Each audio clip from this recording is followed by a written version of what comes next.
사실은 새롭게 시작한다 그랬어요. 창세기 24장이 창세기 1장이라 그랬죠. 그죠? 창세기 24장이 창세기 1장이야. 그러면 창세기 1장은 뭘 얘기하냐면 그리스도와 교회에 대한 이야기예요. 그러면 창세기 1장이 첫째 날부터 일곱째 날은 교회와 그리스도에 대한 이야기, 그리스도와 나에 대한 이야기란 말이에요. 창세기 1장이 그것을 창세기 24장에서 확 까벌려주는데 이삭과 신부가 리브가를 이제 구하는 과정으로서 창세기 1장이 그거다라고 좀 설명해 준 거 다 알죠? 그러므로 말미암아 이삭의 신부인 리브가는 오늘날로 치면 교회인 우리를 얘기하는 거예요. 그죠? 그러니까 여러분은 이제 이 창세기 24장이 창세기 1장을 다시 확장시켜줘서 이제 다시 창세기를 끌고 나가는 거야. 어디까지 끌고 나가냐면 여러분이 창세기 1장서부터 창세기 5장까지가 한 달랑이에요. 5장이 뭐냐면 하나님의 아들들의 족보야. 아담의 족보는 이러하니 낳고 언제까지 살다가 죽었더라. 그 다음에 누구더라 이렇게 해서 10명의 아들의 족보를 내놓고 그 다음에 창세기 6장에서 또 다시 시작해 노아로부터. 그러면서 이제 그것이 우리가 24장에서 이제 25장부터 다시 쭉 끌고 나가서 이삭이 죽는 것까지가 창세기 5장을 다시 확대 해석해 주는 거예요. 여러분 이삭이 어디서 죽나 한번 봅시다. 창세기 38장인가요? 어디 봅시다. 이삭이 죽는 내용이 창세기 38장은 유다가 다 말이니까 아니고 창세기 35장 29절. 창세기 35장 29절 한번 읽겠습니다. 시작. 이삭이 나이가 많아 늙어 기운이 다함에 죽어 자기 열조에게 들어가니 그의 아들 에서와 야곱이 그를 장사하였더라. 그러면 이제 여러분이 오늘 25장에서 아브라함이 죽어 그의 열조에게 돌아갔더라 라는 내용 읽었죠. 거기에서 손가락 끼고 보면 그게 몇 절이에요? 25장 8절 8절이란 말이에요. 25장 8절에 아브라함이 그렇게 죽었단 말이에요. 그리고 오늘 이제 시작되는 이삭을 통해서 야곱과 에서가 나오는데 그 이삭이 언제 죽었냐면 35장 29절에서 죽었단 말이에요. 열조에게 돌아갔단 말이에요. 그죠? 그런데 또 놀랍게도 여러분 오늘 25장의 구조하고 비슷하게 36절에 누구의 족보가 나와? 에서의 족보가 나오잖아. 그죠? 그리고 그 앞에는 야곱 아들들의 족보가 나와. 35장 23절에는. 그리고 36장 20절에는 세일 자손의 족보가 또 나와요. 그죠?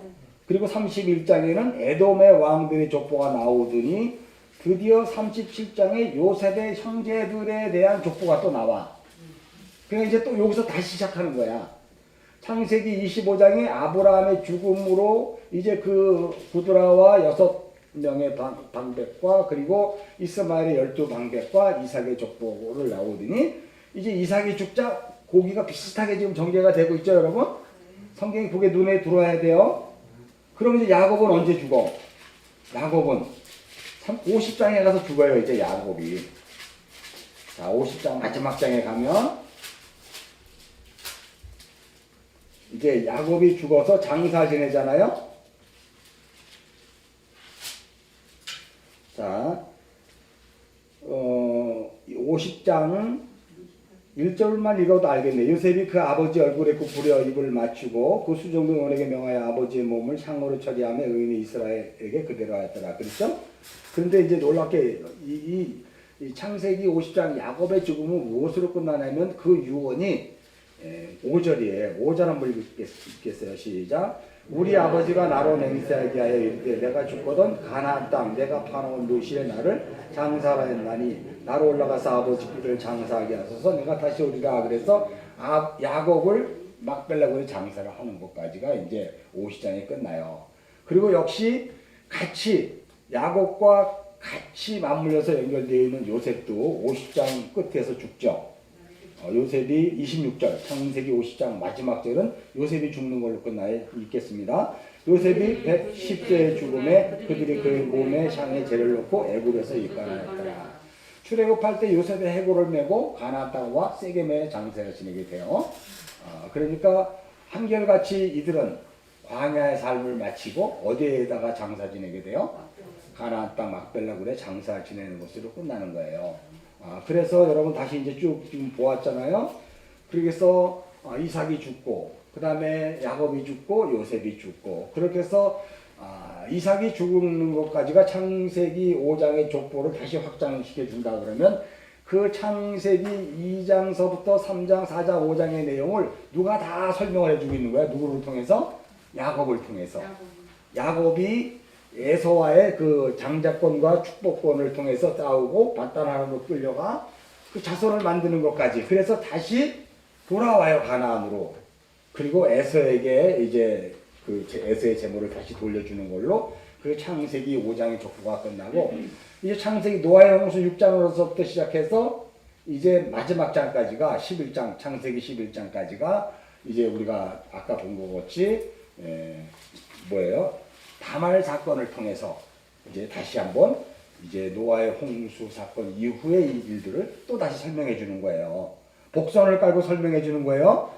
그러니까 성경은 여러분이 이제 제가 그 옛날에 창세기 1장, 2장, 3장 할 때 그냥 무조건 따라와야 된다. 왜냐면 여기서 알으려고 하지 말아라 라고 이야기하는 것처럼 창세기 1, 2, 3장의 이야기를 이제 야곱을 통해서 설명해 주겠다는 거잖아. 창세기 1장의 얘기를 24장에 설명을 했거든. 교회와 그리스도에 대한 이야기, 그리스도와 교회에 대한 얘기를. 그리고 2장, 3장, 4장, 5장의 내용들을 이제 야곱을 통해서 계속 설명해 주고 있는 거예요. 그러니까 그런 것들이 이제 그러면 여러분이 성경을 볼 때 계속 어디를 들여다봐야 돼? 창세기 1, 2, 3, 4, 5장 안에 지금 우리가 앞으로 볼 내용들이 다 들어있는 거지. 그래서 거기에서 막히면은 다른 데 찾는 게 아니고 창세기 1, 2, 3장 안으로 들어와야 되고 그리고 또 그거를 이 신약의 서신서가 주석을 달아줘요. 그건 뭐다 그러고. 그리고 예수님이 복음서에서 확실하게 다시 설명을 해줘. 그러니까 성경은 뭐라 그럴까? 맞다 틀리다로 갈 수가 없어요. 성경은 창세기 1장 1절의 이야기를 창세기 1장에서 다 해버리고 창세기 1, 2, 3, 4, 5장의 이야기를 이제 또 야곱의 이야기를 통해서 다 해버리고 그 다음에 이제 6장서부터 11장까지 얘기를 야곱과 요셉을 통해서 또 다 해버리고 그래 버리니까 그것도 풀리지 않으면 예수님이 직접 복음서에서 얘기를 해주고 그래서 특별히 마태복음이 귀한 거는 마태복음 구약을 어마어마하게 인용을 많이 했거든. 예수님조차도. 그리고 주석, 서신서가 주석을 달아줬기 때문에 이 한치도 어긋남이 없어요. 그걸 우리가 구속사와 언약이라 그러잖아. 그러니까 뭐에 대한 구속사야? 우리에 대한 구속사야. 내가 어떻게 교회가 되는가? 그리스도의 신부가 되는가? 하나님의 아들이 되는가? 내가, 여러분이.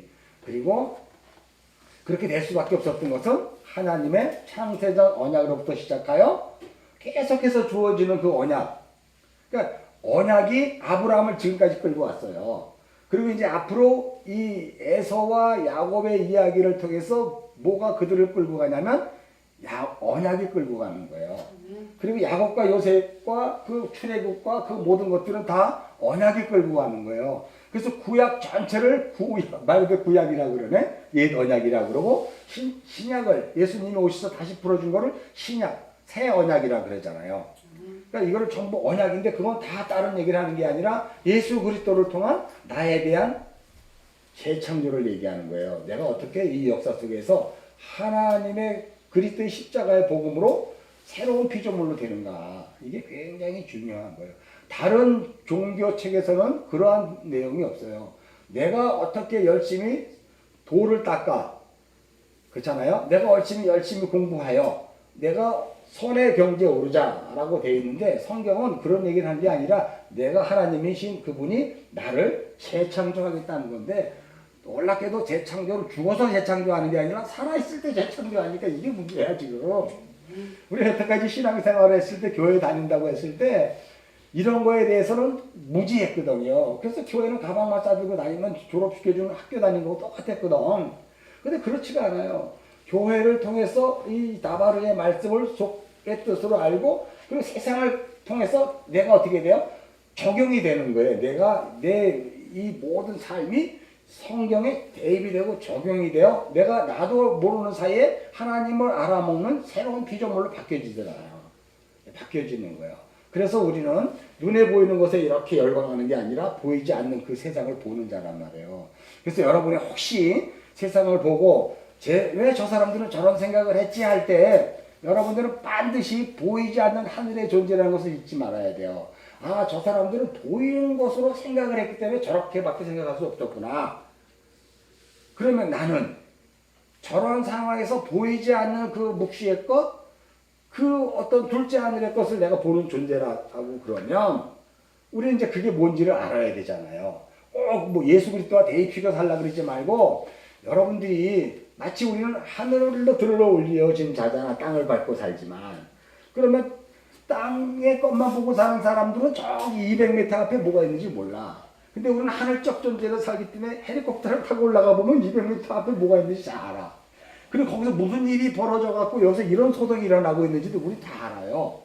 성경이 물론 가르쳐 주지만 여러분들이 이제는 아주 그 뭐랄까 신비주의 얘기하는 게 아니에요. 둘째 하늘을 보는 자로 살아가면 이 하나님이 이 창조하신 이 모든 세계를 다 볼 수 있어야 돼.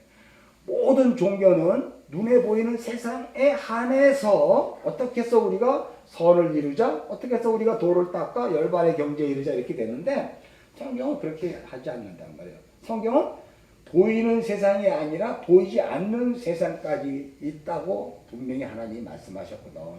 그러니까 여러분이 시브리서를 먼저 보고 갑시다. 시브리서 11장. 이런 대전제들이 여러분 안에 이게 알고 있어야 여러분들이 세상을 살아갈 때 교회는 교회고 복음은 복음이고 나는 나고가 안 되는 거예요.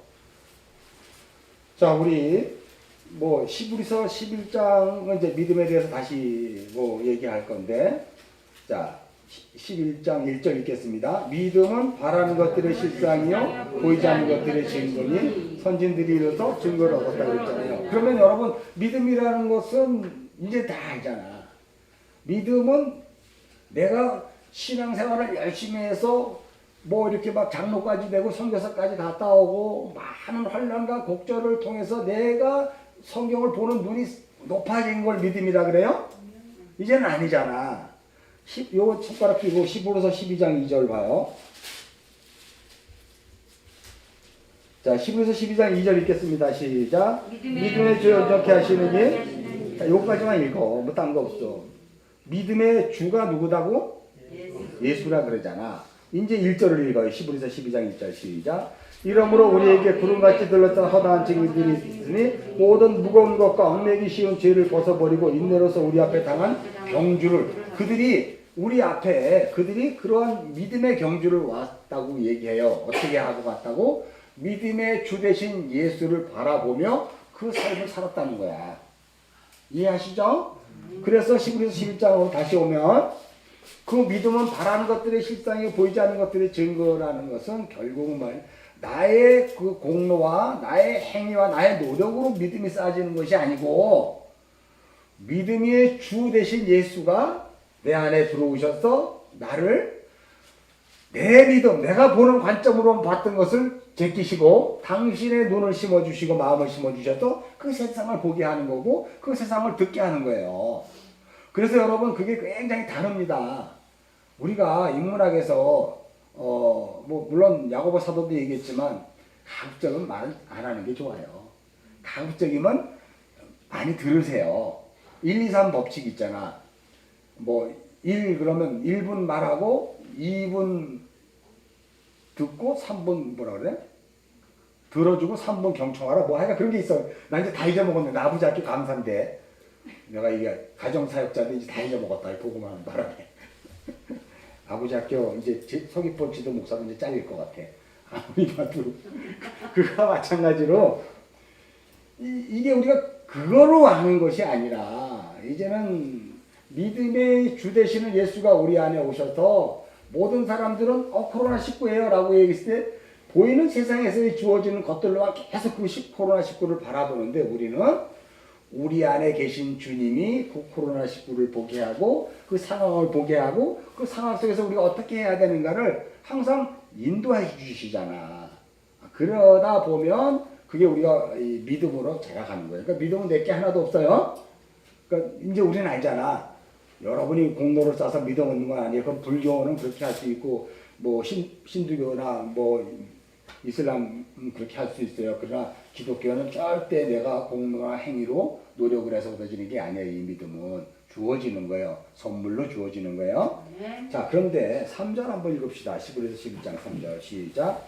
믿음으로 모든 세계가 하나님의 말씀으로 지어진 줄 우리가 아나니 보이는 것은 나타나는 것을 말미암아 된 것이 아니다. 그랬단 말이에요. 그럼 여기에 모든 믿음으로 모든 세계라는 단어가 아이온이라는 단어거든요. 이게 뭐냐면 보이는 세상과 보이지 않는 세상. 여러분이 창세기를 했잖아. 하늘을 창조할 때 하늘들을 창조했잖아. 첫째 하늘과 둘째 하늘, 셋째 하늘. 그럼 우리 이제 다 알잖아 이거를. 그럼 여러분이 창세기 하기 전에는 이 하늘이 두 개가 있다는 걸 알지도 못했어. 그러니까 이 히브리서 이에 대해서는 이게 동의는 가는데 이해가 안 된 거야. 근데 여기 히브리서 11장 3절도 믿음으로 모든 세계라고 했을 때 믿음의 눈을 가져야 하나님이 창조한 세계는 이 보이는 세상이 아니라니까. 보이지 않는 세상까지 있다니까. 그게 믿음으로 보이게 된다는 거야. 알게 된다는 거예요. 그러니까 우리의 삶은 좀 독특하고 다르죠. 세상 사람들이 추구하는 것과 당연히 다를 수밖에 없어요. 그런데 세상은 끊임없이 힘을 기르라 그러고 노력을 하라 그러고 그렇게 하라 그래. 왜? 거기를 안 보게 하는 거예요. 자꾸 우리가.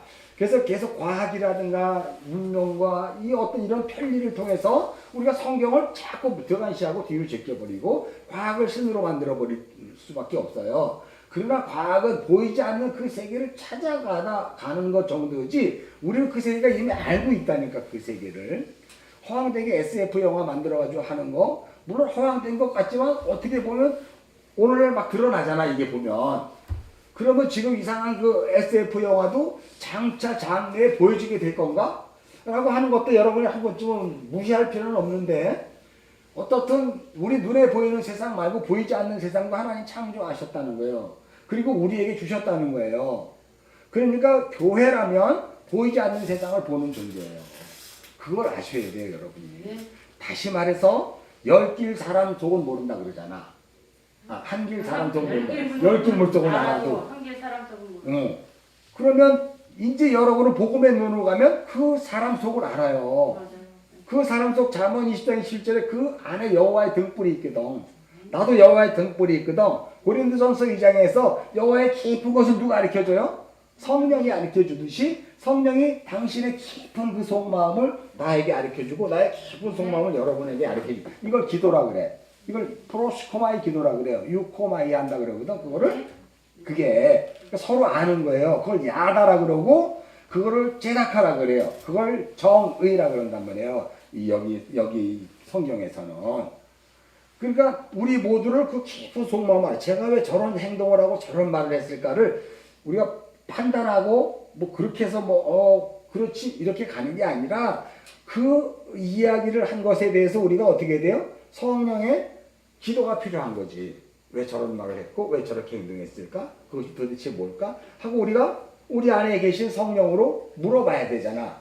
오늘 창세기 25장에서도 우리가 이삭과 리브가가 결혼했는데도 불구하고 아이가 없어.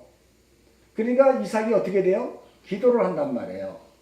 기도를 하니까 하나님께서 응답을 해주는데 이렇다 얘기하지 않고 리브가에게 그냥 임신을 시켜버리는 거야. 이게 그런 것처럼 우리의 삶이 동일하게 일어난다는 거예요. 역사 속 삶이. 그러니까 신앙생활과 이 성경에 일어나는 일들은 다 이중적이 아니라 내가 할 수 있는 것들이고 내가 손으로 잡을 수가 있는 것들이에요. 그래서 우리가 성경을 이렇게 원어로 보고 이 모든 내용들을 다 이해하고 파악했다면 삶을 손으로 만진 바 된 그것과 동일하게 그 삶을 살아낼 수 있어야 돼요. 그거를 자꾸 시험하고 훈련해야 돼요. 삶을 통해서. 그걸 뭐 내가 일부러 찾아다니는 게 아니라 오늘 나에게 주어진 그 삶을 보이지 않는 것을 보는 자답게 그것을 보는 거지. 그런 것들을. 그러니까 뭐 여러분이 오늘 어떤 일을 하고 오셨어요? 아니 오늘 일단 우리 우리 최교수하고 진주자매 같은 경우는 하나님께 태열매를 주셨잖아. 그러면 그거는 벌써 이미 하나님의 응답과 사인이 분명히 충분히 들은 거잖아. 그런 상황에서 내가 어떤 삶을 살아야 되는가를 뭐 이거는 뭐 너무나도 명확관야하잖아. 물어볼 것도 없지. 이걸 뭐 기도할 필요 뭐 있어. 이미 응답 받아서 풀어져 가는 대로 가는 건데. 그러니까 보이지 않는 것을 보는 그런 존재로 살아가는 것이 교회다 그래요. 그래서 여러분 교회는 이중적인 생활 할 수 없어요. 가식적인 생활 할 수 없어요. 해처럼 무덤이 될 수 없어요. 주님이 계속 그것을 두드렸는데 한번 주님 얘기는 얘기고 나는 나죠 하면 안 되는 거예요. 그래서 예수를 믿고 이 땅에 교회로 살아간다는 게 굉장히 어려운 것 같은데 굉장히 쉬워. 너무 심플해. 왜냐하면 가지치기가 다 돼 있기 때문에 너무 쉬워. 옛날엔 이걸 놔야 되나 말아야 되나 고민했는데 지금은 아닌 거니까 당연히 끊는 거잖아요. 아닌 거니까. 그리고 그 얘기가 들어왔을 때 당연히 이건 뭐 들을 필요도 없는 얘기니까 관심을 안 두고 반응을 안 하면 되는 거잖아. 그러니까 심플하지. 어렵지 않아요. 두 주인을 섬길 때는 그게 굉장히 어려워. 그러나 하나님께서 그렇게 치기 막 쳐서 한 줄로만 갈 수 있게 하기 때문에 굉장히 놀랍단 말이에요. 오늘 창세기 25장도 구드라와의 족보가 있고 이스마엘의 족보가 있고 이삭의 족보가 있단 말이에요. 근데 놀랍게도 하나님은 원가지로만 가면서 나머지는 다 가지쳐버려. 다 잘라버리는 거예요. 그래서 잘라서 떨어진 것들을 나중에 다시 갖다 붙여. 나중에 다시 갖다 붙인단 말이에요. 접붙인단 말이에요. 예수 그리스도의 십자가가 완성이 되면 갖다 접붙여버려요. 그러니까 오늘날 우리 모두는 원가지는 아니야. 우린 다 잘라져 나간 가지들이야. 그걸 하나님이 주워다가 갖다 그리스도의 몸에다가 붙이는 거예요, 우리를. 그래서 우리가 교회가 된 거거든. 거기까지는 여러분 잘 아시잖아요. 자, 다시 창세기 25장으로 가요. 자, 그래서 오늘 25장 전체에 보면은 이제 창세기 2장에 대한, 3장에 대한, 4장에 대한, 5장에 대한 내용들이 다 품고 있는 거예요.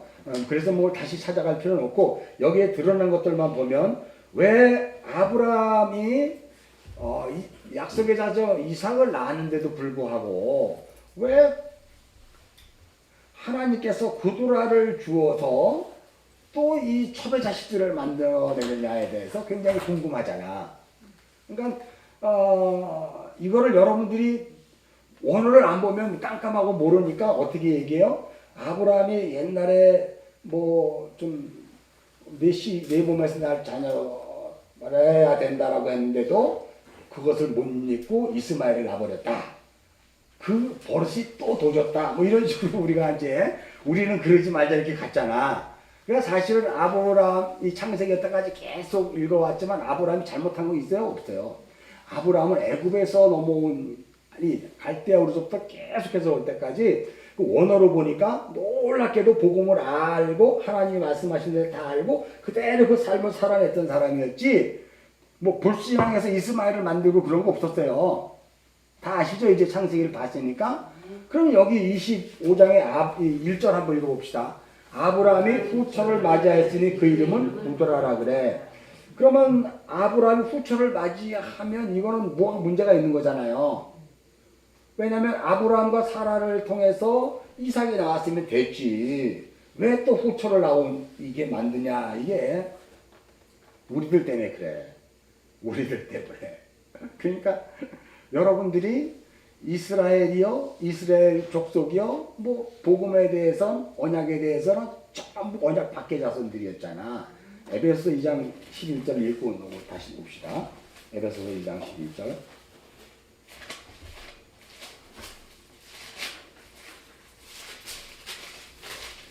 에베소서 2장 11절부터 좀 긴데 쭉 한번 읽어보면 여러분이 다 이해할 거예요. 이 아브라함과 구두라를 통한 후초가 그래서 왜 자녀를 낳아야 되나?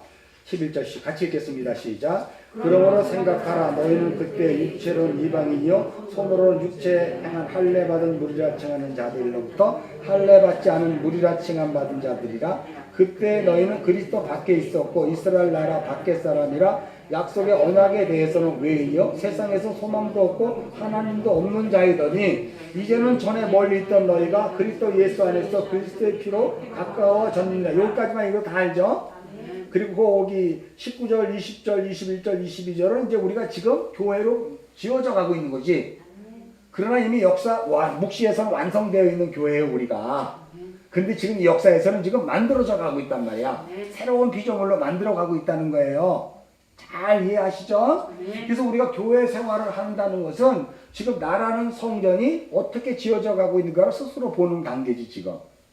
그런데 이거는 이미 묵시에서는 완성이 돼 있다니까. 예수 그리스도가 다 이뤘다 하셨을 때 요한복음 14장에서 내가 너희를 위해 처소를 예비하러 가는 할 때 이미 처소가 다 예비돼 놓고 오셔서 십자가의 완성을 하셨거든. 그러니까 우리는 눈으로 보지 못하지만 내가 완성이 되어 있어. 근데 우리 성경 속에서 이미 내가 그리스도의 어린 양의 신부인 것을 다 알아. 요한계시록에서. 그러면서 오늘 또 요 모양 요 꼴로 살고 있어. 그러죠? 자, 요 출발이 이제 하나님께서 물론 창세기 10장 11장에서 뭐 함의 족보 무슨 뭐 야벳의 족보 이런 족보도 있지만 여러분들이 족보를 볼 때 조심스러워야 될 것이 바로 뭐냐면 함, 셈, 야벳의 족보는 누구의 아들들이야? 노아잖아. 노아는 언약 안에 있는 약속을 받은 조상이잖아. 그럼 그의 아들들이니까 그의 아들들은 다 원가지란 말이에요. 쭉 줄기란 말이에요. 근데 거기에서 누구를 선택했냐면 함, 셈, 야벳 중에서 셈족을 끄집어냈단 말이야. 하나님이 원주기를 끄집어냈단 말이야. 그죠? 그리고 셈을 통해서 쭉 자녀들이 나는데 그 중에서 또 데라를 쭉 끄집어냈단 말이야. 그렇게 해서 하나님이 이제 보를 계속 줄기를 가는데 나머지는 그러면 다 어떤 존재들이야? 나머지들은 그냥 열방과 열국이라 그래요. 그 족속들을 이방 족속이라 그래요. 결국은 그렇게 원가지를 뽑아냈던 것은 바로 뭐냐면 떨어져 나간 이 가지들을 구원하기 위한 구속사예요, 이게. 그러니까 우리는 자꾸 원가지 쭉 가잖아.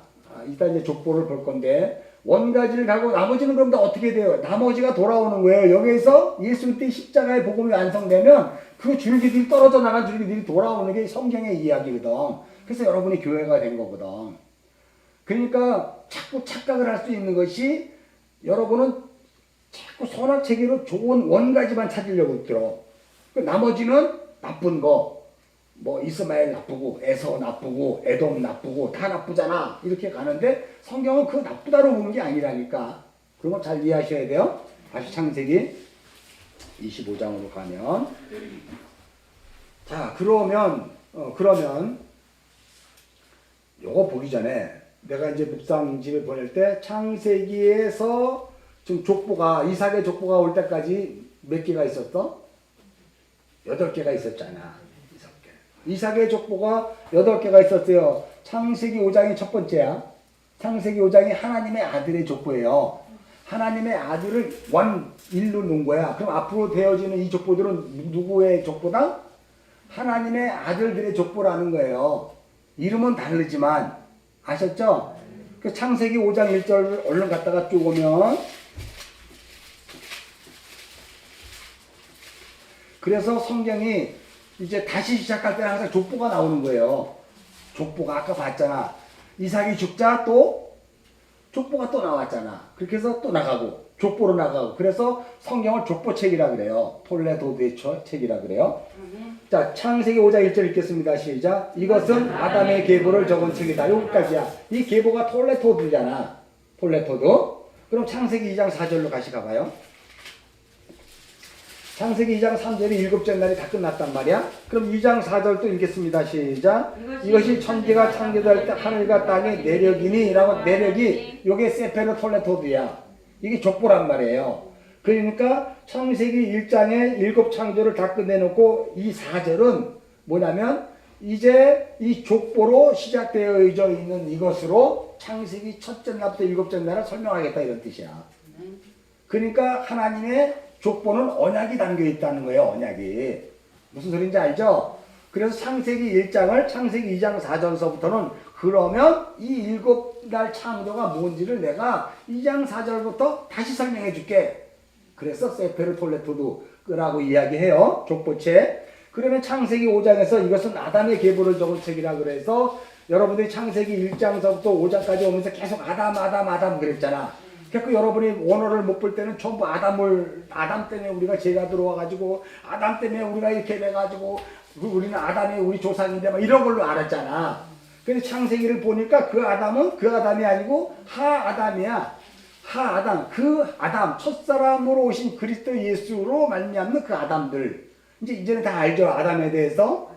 그러니까 5장의 족보는 그 아담의 족보에 예수 그리스도 안에서 어떻게 돼요? 편입되어 있는 그 아담들, 사람, 우리의 족보라는 게 이게 언약으로 완성된 아들들의 족보가 5장이에요. 그래서 끝나버린단 말이야. 그래서 이제 앞으로 계속 족보가 쭉 나오면 특별히 이 언약 안에 담겨 있는 족보는 다 그 족보를 얘기하는 거야.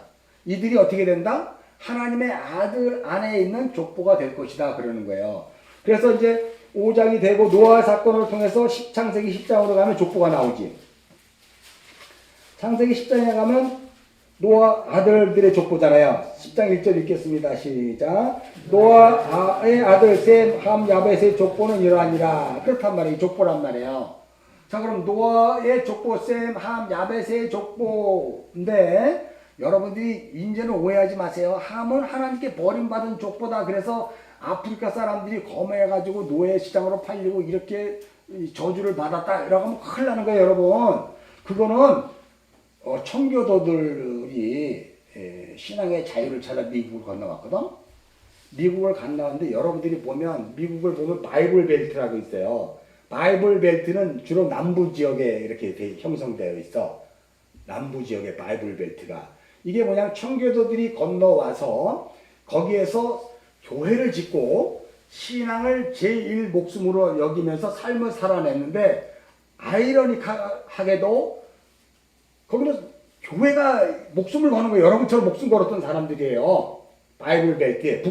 이게 남북전쟁이 일어났잖아. 남쪽은 바이블 벨트, 성경, 하나님 팔아먹는 자들, 청교도들의 후예고, 북쪽은 개신교예요, 개신교. 똑같은 청교도인데 좀 바뀌었어. 북쪽은 북구는. 근데 이 남쪽이 여러분이 알 때 농사를 짓잖아. 근데 묘나 목화가 유명하잖아. 이 목화를 농작하려다 보니까 사람이 필요한 거야. 근데 마침 영국에서 존 뉴턴이나 이런 사람들 같이 노예 상인들이 사람을 파내. 뭐 일불에 건강한 사람, 건강하면 뭐 100불 이런 식으로 막 사람을 파니까 그걸 사와야 되는 거잖아요. 같이 우리의 구성원으로 같이 농사도 짓고 해야 되는데 그 당시 남부의 유명한 목사만 이름 잘 모르는데 잊어먹어서 그 목사가 이 함, 셈, 야벳의 족보를 들어 먹이면서 검둥이들은, 검은 사람들은 하나님의 저주를 받았기 때문에 당연히 우리의 노예가 된다. 함, 셈, 야벳이잖아. 그러니까 자기는 야벳 족속이고 셈 족속이거든. 그러니까 함 족속은 셈, 야벳의 노예가 돼야 된다. 노예로 평생을 섬겨야 된다. 그러니까 이들을 노예로 우리가 고용해서 목화밭에 그 일을 감당하는 것은 성경에 어긋나지 않고 성경에 지지하는 거다. 이렇게 된 거예요. 그래서 그때부터 바이블 벨트 남쪽에 있는 사람들이 뭘 지어냈냐면 함의 족속과 가나안 족속은 하나님께 저주를 받음으로 말미암아 라고 설교를 했고 지금도 아프리카 땅이 저렇게 왜 못 사는 땅이 되었느냐? 그들이 하나님께 저주를 받았기 때문에 그렇다. 여러분 그런 설교 많이 들었잖아. 왜 저주를 받은 거 아니에요? 노예 상인들이 아프리카에서 사람이란 사람은 딱 끄집어갖고 어떻게 돼요? 다 노예로 팔아먹었잖아. 그들이 다 유럽이나 미국으로 와버리고 거기 사람이 없잖아요. 그러니 거기가 어떻게 이게 나라가 세워지고 이게 농경지가 이렇게 제대로 풍성하게 될 수가 있겠냔 말이에요. 없지요, 당연히. 그러니까 원래 그렇게 빈곤 속에 있을 수밖에 없는 거예요. 그거는 기독교를 정말 목숨으로 여기는 자들이 행한 짓거리란 말이야, 그게. 그게 얼마나 무서운 거예요. 그게. 특별히 유대인들이 시오니즘 같은 경우는 상당히 무섭죠. 그거와 마찬가지로 오늘날 우리도 이렇게 지금 막 태극기 부대 들고 하는 것도 굉장히 무서워요. 복음으로 막 그렇게 나가면. 그거 마찬가지로 함 족속은 성경에서 그 이야기를 한 게 아니라니까. 함, 셈, 야벳, 가나안 이런 족속들은 저주를 물론 받았지만 그들이 원줄기를 쭉 뽑아내서 셈을 뽑아냈고 야벳이 거기 붙어갔잖아요. 마치 아브라함과 롯이 붙어가듯이. 그렇잖아요. 여기에 보면 이삭이 가듯이 이스마엘이 붙어가듯이 야벳이 붙은 거예요. 그리고 함은 떨어져 나갔어. 함이 저주받아서 물론 그 저주는 그 저주가 아니라니까. 나중에 그들이 돌아오는 거예요. 나중에. 그래서 가나안이라는 무대가 구원의 무대잖아. 가나안이 하나님이 인지하면 축복의 땅이고 하나님이 계시지 않으면 저주받은 함의 자손 가나안의 땅이 되는 거예요. 거기가 무슨 소리인지 알죠? 그러니까 이걸 이원적 구조로 보지 마세요. 그래서 창세기 10절에 노아의 아들 셈, 함, 야벳은 다 언약의 안에 들어있는 아들들의 족보야. 설령 여기서 저주 심판을 소리를 했어도 그것을 통해서 돌아옴을 약속하고 있는 거거든. 그러니까 여러분이 제발 좀 그거 문제를 착지를 해야 돼요. 그러니까 창세기 10장에 여러분이 이제 이 족보에 대해서 잘 이해를 했으면 이게 뭔지를 알아요. 자, 그러면 여기서 이제 함이 떨어져 나갔지만 이게 저주받아서 떨어져 나가는 게 아니라 이들은 돌아오는 자손이에요. 동방 자손이에요. 예를 들어서 카인은 동쪽으로 갔잖아. 동방 자손이잖아. 카인의 후손은 돌아오는 자손이야. 그러니까 카인의 후손과 함의 후손과 같은 거죠. 언약에서 벗어났지만 돌아올 자손이라니까. 그래서 카인의 표를 받은 것처럼 함도 마찬가지란 말이에요. 그래서 함의 자손 가나안 땅에서 구원의 무대가 펼쳐지는 거예요. 거기에서 하나님의 임재가 있으면 그 가나안은 하나님을 알아먹는 땅이 되고, 그렇지 않으면 사사기 같이 완전히 엉망진창인 땅, 저주받은 땅이 되는 거예요. 그래서 함의 아들 가나안 땅을 구원의 무대로 쓴다니까. 가인의 표를 주어서 그 표를 받은 자는 저주받지 못하게 구원하는 것처럼. 이해하셨죠? 그럼 11장을 넘어가면 이제 바벨탑 사건이 있으면서 10절 읽겠습니다. 10절 시작. 셈의 족보는 이러하니라 그래. 그러니까 셈의 족보가 쭉 나와요. 그래서 셈의 족보가 쭉 나오면서 마지막 끝에 원줄기가 딱 드러나는데 뭘로 드러나? 데라는 70대 아브라함과 나홀과 하란을 낳았다로 딱 끝나잖아요. 그죠? 그러니까 나머지는 이 데라가 셈과 데라 사이에 계속 그 줄기 있는 족보가 있고, 나머지는 다 이제 동방족속들이 떨어져 나가는 거야. 열국과 열방으로 떨어져 나가는 거예요. 족보가. 근데 여기서 이제 10절에서 이제 두 번째가 노아 족보고 세 번째가 셈 족보잖아. 네 번째가 데라의 족보란 말이에요. 27절에. 그럼 27절에 데라의 족보에서 이렇게 쭉 막 섞어 나더니 결론적으로 누구를 쭉 드러내요. 여기에서 아브라함을 드러내잖아요, 지금.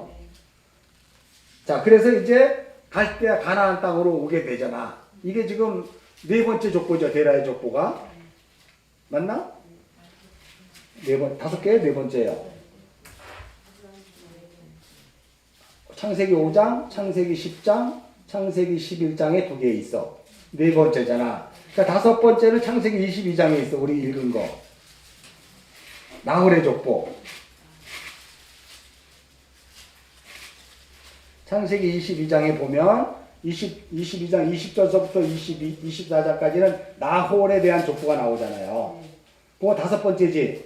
그 다음에 창세기 24장에서 끝났고 25장에 오늘 구두라가 여섯 번째 족보잖아요. 여섯이라는 성경의 여섯 번째라는 것은 바로 뭐냐면요. 이게 창세기 여섯째 날도 돼요. 여기서 완성이 되면 이제 비로소 구원이 임하는 것이고, 여섯이라는 건 율법의 수잖아. 율법의 수란 말이에요. 율법으로 말미암아 이제 죽고 율법이 죽으면 복음으로 깨닫게 되는 때거든. 그러니까 이게 여섯 번째 족보가 구두라의 족보는 다시 말해서 이제 그 육의 존재가 하나님의 그 약속 안으로 편입되는 족보예요, 이게. 여섯 번째 족보가. 근데 일곱 번째 족보가 아이러니컬하게도 이스마엘의 족보야. 그럼 알잖아. 일곱 번째는 완전한 안식의 족보인데 이스마엘의 족보라니까. 이스마엘의 족보는 율법의 족보예요. 이삭과 하나라니까. 이스마엘과 이삭은 형제인데 한 몸이라니까. 한 몸인데 이걸 분리해 놓으면 율법과 복음이잖아. 진리와 비진리 이런 식으로. 그거 이해하죠? 근데 구두라는 구두라는 이삭과 이스마엘과 구두라가야. 근데 구두라를 여러분 여기 잘 보세요. 25장 1절에 보면 아브라함이 후처를 맞이할 때 그 이름은 구두라래. 그러니까 후처라는 것은 그냥 다른 말로 하지 않고 이시자라 그랬어요. 이시자. 역대하 1장 32장에 보면 아브라함의 소실 구두라 이렇게 돼요. 소실, 필레게시라는 단어를 해요. 필레게시 소실이라는 단어는 뭐냐면 둘째 아내, 둘째 아들 이런 식으로 얘기를 해요. 여기에. 근데 이 구두라가 의미하는 뜻은 바로 뭐냐면 뭐 짙은 향연, 짙은 향기 이렇게 이야기를 해요. 그러니까 이 구두라의 족보에 나오는 이 필레게시들은 그러니까 둘째 아들들은 첫째 아들이 십자가로 완성이 되면 둘째 아들이 첫째 아들로 편입되는 거야. 그래서 창세기 25장 1절에 아브라함이 후처를 맞이하였다라고 이야기하면서 이샤, 아브라함의 정식 아내예요. 이샤라고 얘기하는데 여기에서 이제 6절로 가면 묘한 단어를 하는 게 바로 뭐냐면 자기 서자들에게도 이렇게 얘기해요. 그래서 5절에 이삭, 약속, 언약을 담은 아들 이삭과 그 구두라의 자손을 분리를 시키죠. 그러니까 이삭의 자손은 약속을 담은 언약의 자손인데 모든 소유를 주었다 그러고 자기 서자들 이게 필레게시거든. 둘째 아들들에게는 뭘 줬다? 재산을 주었단 말이에요. 그러니까 이게 모든 소유가 뭐고 재산이 뭔지를 이제 뭐 조금 있다가 이제 우리가 보면 아는 것처럼 모든 재산은 이게 선물에 해당하는 거잖아. 그죠? 그러니까 우리가 선물로 받는 거예요. 예수 그리스도의 십자가. 그러니까 구두라의 뜻은 뭐냐면 짙은 향연이 하늘로 올라가면 쉽게 얘기해서 예수 그리스도의 십자가에서 죽으시고 완성하신 그 영단번의 제물이 하늘로 올라가면 이제 이 필레게시 둘째 아들들 구두라의 후손들이 돌아오는 거예요. 이들이. 그래서 25장에는 아브라함의 후처를 맞이했다. 그를 구두라라 그러고 이제 2절, 3절, 4절에서 이렇게 쭉 이야기하다가 5절, 6절에서 본론을 딱 얘기하는데 아브라함이 이삭에게 자기의 모든 소유를 주었대네. 그죠? 그러니까 여러분이 소유가 뭔지는 이제 다 알죠. 묵상집에 봤으니까. 그리고 서자들에게는 재산, 마테나 재산을 주었대. 이게 희생제물을 주었다는 거거든요. 희생제물로 완성한 선물이야. 이게 마테나가. 그러니까 예수 그리스도의 십자가의 복음으로 완성한 선물을 받은 거죠. 묵상집 보면 여러분들 이걸 다 뭐 굳이 제가 여기서 또 설명할 필요 없대요. 그런데 뭐라고 이야기하냐면 재산을 주고 자기 생전에 그들로 자기 아들 이삭을 떠나 어디로 가게 했다? 동방으로 가게 했다 그러잖아요. 동방. 카인이 동쪽으로 간 것과 동일해요. 동쪽이라는 것은 장소적 개념도 있고 시간적 개념도 있고 어떤 뜻에 대한 개념도 있어요. 그래서 동방, 곧 동쪽 땅으로 갔다 그래. 그러니까 여러분들이 이제 그 묵상집에서 보면 동쪽 땅으로 가게 하였다라는 이 샬라흐라는 단어는 피엘 동사야. 피엘 동사. 하나님 그걸 보내버린 거야. 약속의 때가 찰 때까지 거기서 있으라고. 그래서 요거를 우리 한번 찾아보면 좋을 것 같은데 사사기 6장 우리 3절 한번 가볼까? 사사기 6장 3절.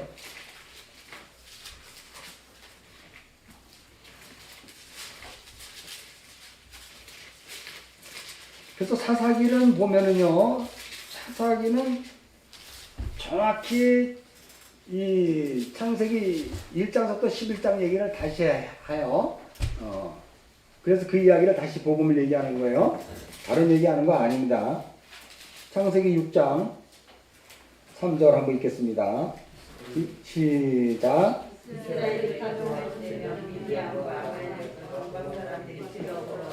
자, 여기 보면 미디안이 동방 사람이잖아. 그러면 이게 구두라의 후손들이란 말이에요. 이런 거를 보고 이걸 문자적으로 봐서 이들은 나쁜 자들이다 이렇게 얘기하면 안 돼요.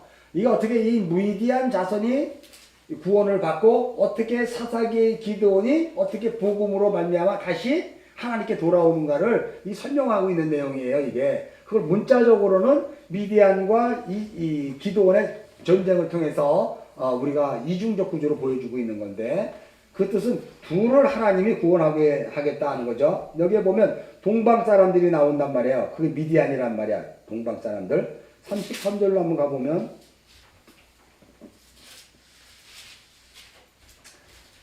자, 읽겠습니다. 그때 미디안과 아말렉과 동방 사람이 다 모여 요단강 건너 이스라엘 골짜기에서 진을 치고 이제 34절 여호와의 영이 기드온에게 임하니 기드온이 나팔을 불매 이제 이게 나팔을 불면서 이제 나오는 얘기를 있어요. 결국은 쭉 보면 이게 7장도 기드온 이야기거든. 그러면 기드온 이야기에 저기 한 19절 7장 19절 20절을 보면 항아리 부수는 얘기가 나오고 횃불 드는 얘기가 나와요. 이제 뭐 여러분이 항아리나 횃불은 뭔지를 다 알잖아. 항아리 그거는 깨져야 돼요. 그건 횃불을 가리고 있는 거기 때문에 깨져야 된다니까. 등잔을 켜서 말 아래 두지 아니하는 거 아니야? 그건 깨져야 되는 거예요. 그래야 횃불이 드러나는 거거든. 그래서 8장으로 넘어가면 결국은 미드안 사람들이 다 죽어요. 8장 10절 한번 읽을까요? 8장 10절. 이때 세바와 설분나가 갈골에 있는데 동방 사람의 모든 군대 중 칼든 자 12만 명이 죽었고, 그러니까 12만 그러면 뭐야? 12는 아들이 되는 수잖아. 그러니까 12만 명, 10이라는 아들이 되는 숫자들이 죽어야 그들이 진짜 아들이 되는 거예요. 이게 동방 사람들이 이 율법에 죽어야 진짜 아들이 되는 거예요. 그 남은 15,000명가량은 그들을 따라와 거기 있더라라고 이야기하죠. 자, 그러니까 이 15,000도 이제 여러분이 성경을 찾아서 보면 다 정확히 이제 복음을 얘기하는 거고요. 결론적으로 보면 우리가 이들을 다 죽여 21절 8장 21절 한번 가볼까? 8장 21절 시작. 세바 살분나가 이르되 내가 일어나 우리를 치라 사람이 어떠하냐 그 힘도 그러하니 아니 기드온이 일어나 세바와 살분나를 죽이고 그들의 낙타목에 있던 초승달 장식을 떼어 가지니라 그래요. 낙타목에 있는 초승달 오늘날 좀 그 아랍 사람들 초승달이잖아.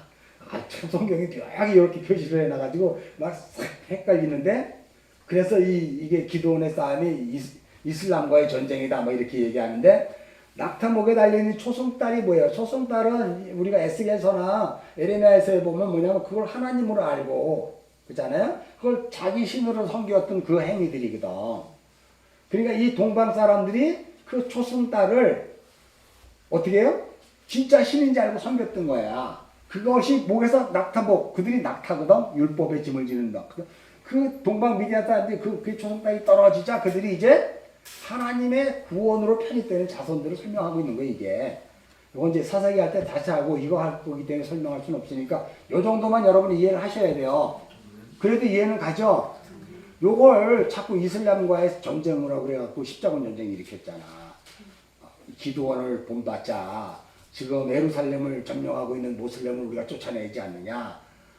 뭐 하나님의 백성들이 일어나라 그랬고 십자군 전쟁 일으켰잖아. 요거 보고 요건 그 이야기가 아니란 말이에요. 초승달이라는 것은 하나님으로 알아먹는 거예요. 그게. 그리고 그들을 섬긴 거야. 왜? 그들이 누군데? 동방 사람이라니까. 동방 사람. 구드라의 후손들. 동방 사람. 동방 사람들 언약 바뀌기 때문에 그게 신인 줄 아는 거예요. 그들이 낙타목에 걸린 초승달이 떨어지고 다 죽어야 그들이 돌아오는 거란 말이에요. 마치 우리 안에 있는 육적 자가 다 죽어야 복음을 깨닫는 것처럼. 그런 구원의 서정이에요. 창세기 25장으로 갑시다. 그래서 여러분이 보면 동방 박사가 오잖아요. 예수님 탄생할 때. 동쪽에서 오는 거예요. 동방 박사들이. 이 동쪽에서 오는 게 성경에는 굉장히 많이 있어요. 또 뭐 우리 계시록 16장 12절 한번 보고 이건 아주 중요하기 때문에 한번 볼까? 계시록 12장 16절. 성경 찾으라는 거 여러분이 다 찾았죠? 찾으라는 건 다 찾아야 돼요.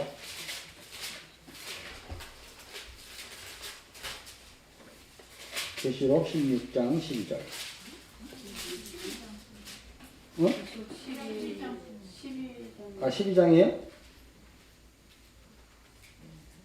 16장 12절. 내가 12장이라고 잘못 얘기했어.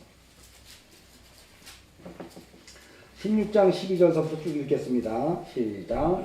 또 여섯 천자가 큰 대접을 큰 강 유브라에 쏟음에 강물이 말라 동방에서 오는 왕들의 길이 그러니까 여섯째 천사잖아. 여섯째 날이 완성되면 동방 사람들이 오는 거예요. 그래서 여섯째 천사가 어떻게 돼요? 대접을 그 큰 강에 쏟아버리는 거야. 심판하는 거예요. 그러면 그 강물이 말라가지고 마른 거 뭔지 알죠? 마른 땅처럼 건너가는 거. 그게 말랐더니 동방에서 오는 그 왕 같은 존재들이 어떻게 오는 길이 예비가 되었단 말이에요. 요거 이해하죠? 그러니까 일곱 대접이 쏟아지면 아예 역사는 끝나는 건데 여섯째 대접이 끝나면 거기서 구원이 일어난다니까. 그래서 여섯째 날 사람을 창조하신 거 보고 하나님 심히 기뻐했다 그랬잖아. 여섯째 날이에요. 마찬가지 구두라의 족보도 지금 여섯째 날을 이야기하고 있는 거예요. 그래서 이게 6명이고, 그죠? 나중에 보면 또 60대가 또 나오는데, 자, 여기 보면 12절 읽었잖아요? 그럼 13절, 14절 읽겠습니다. 시작. 또 내가 봄에 개구리 같은 새 더러운 영, 용의 입과 짐승의 입과 거짓 선지자의 입에서 나오니 그들은 귀신의 영이라. 이적을 행하여 온 천하 왕들에게 가서 하나님 곧 전능하신 이의 큰 나라에 있을 전쟁을 일하여 그들을 모으더라. 그냥 이게 보면 여러분들이 보면 16절에 보면 이게 아마겟돈 전쟁이라 그러잖아. 그러니까 이거는 바로 뭐냐면 먼저는 여러분 안에 있는 그런 더러운 영들, 그걸 귀신의 영이라 그래요.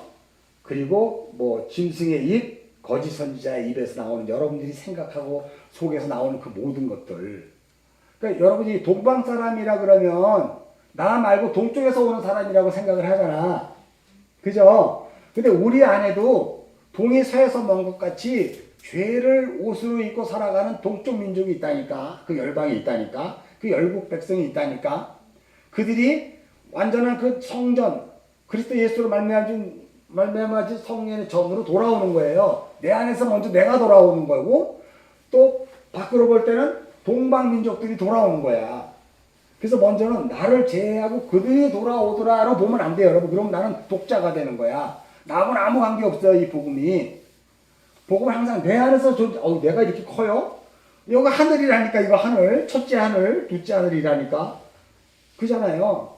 이런 것들이 내 안에 다 담기는 거예요. 내 안에 그 모든 생각들, 생각하지 못했던 존재들의 생각들, 이런 것들을 여기에 보면 개구리같이 새 더러운 영이라 그러는데, 용의 입, 짐승의 입, 거짓 선지자의 입이라는 새 영이라 그래요. 그걸 개구리같이 더러운 거라 그러잖아. 이게 출애굽할 때 개구리 재앙을 받잖아. 출애굽 재앙이, 이 개구리 재앙이 있어요. 그럼 출애굽은 이스라엘 백성들을 바로 왕을 하나님이 그냥 강팍해서 하는 걸로 보잖아. 나하고는 관계없잖아. 여러분이 출애굽만 봤잖아. 저기에서 일어나는 거잖아. 출애굽의 10가지 재앙은 내 안에서 일어나는 거라니까. 그게 거기 개구리 심판이 있다니까요. 내 안에서 있는 더러운 말하는 것들. 그냥 요거 하는 거, 요거 그냥 정신 못 차린 요거. 그게 내 안에서 있는 거야. 새 영이라는 데 여기 있잖아. 용의 입, 짐승의 입, 거짓 선지자의 입. 그걸 뭐라고 얘기하면 귀신의 영이라고 그러잖아. 여기 써 있잖아, 14절. 귀신의 영. 귀신의 영은 동방 사람들이 가지고 있는 거예요? 내 안에 있는 거예요? 아니까. 그래서 내 안에 내가 전멸당하는 거예요. 어디에서? 아마겟돈이라는 곳에서. 큰 전쟁. 왜? 그게 6째 날 대접이 쏟아졌기 때문에. 7째 날 7 대접이 쏟아지면 끝이에요. 그때는 7 대접 쏟아지기 전에 우리는 이 6째 날에 구원이 일어나는 거예요. 그래서 여러분이 보면 창세기에 어디에서 보면 항상 6째 날에 죽고 구원받는 날이 나요. 예수 그리스도의 십자가는 6째 날에 죽는다니까.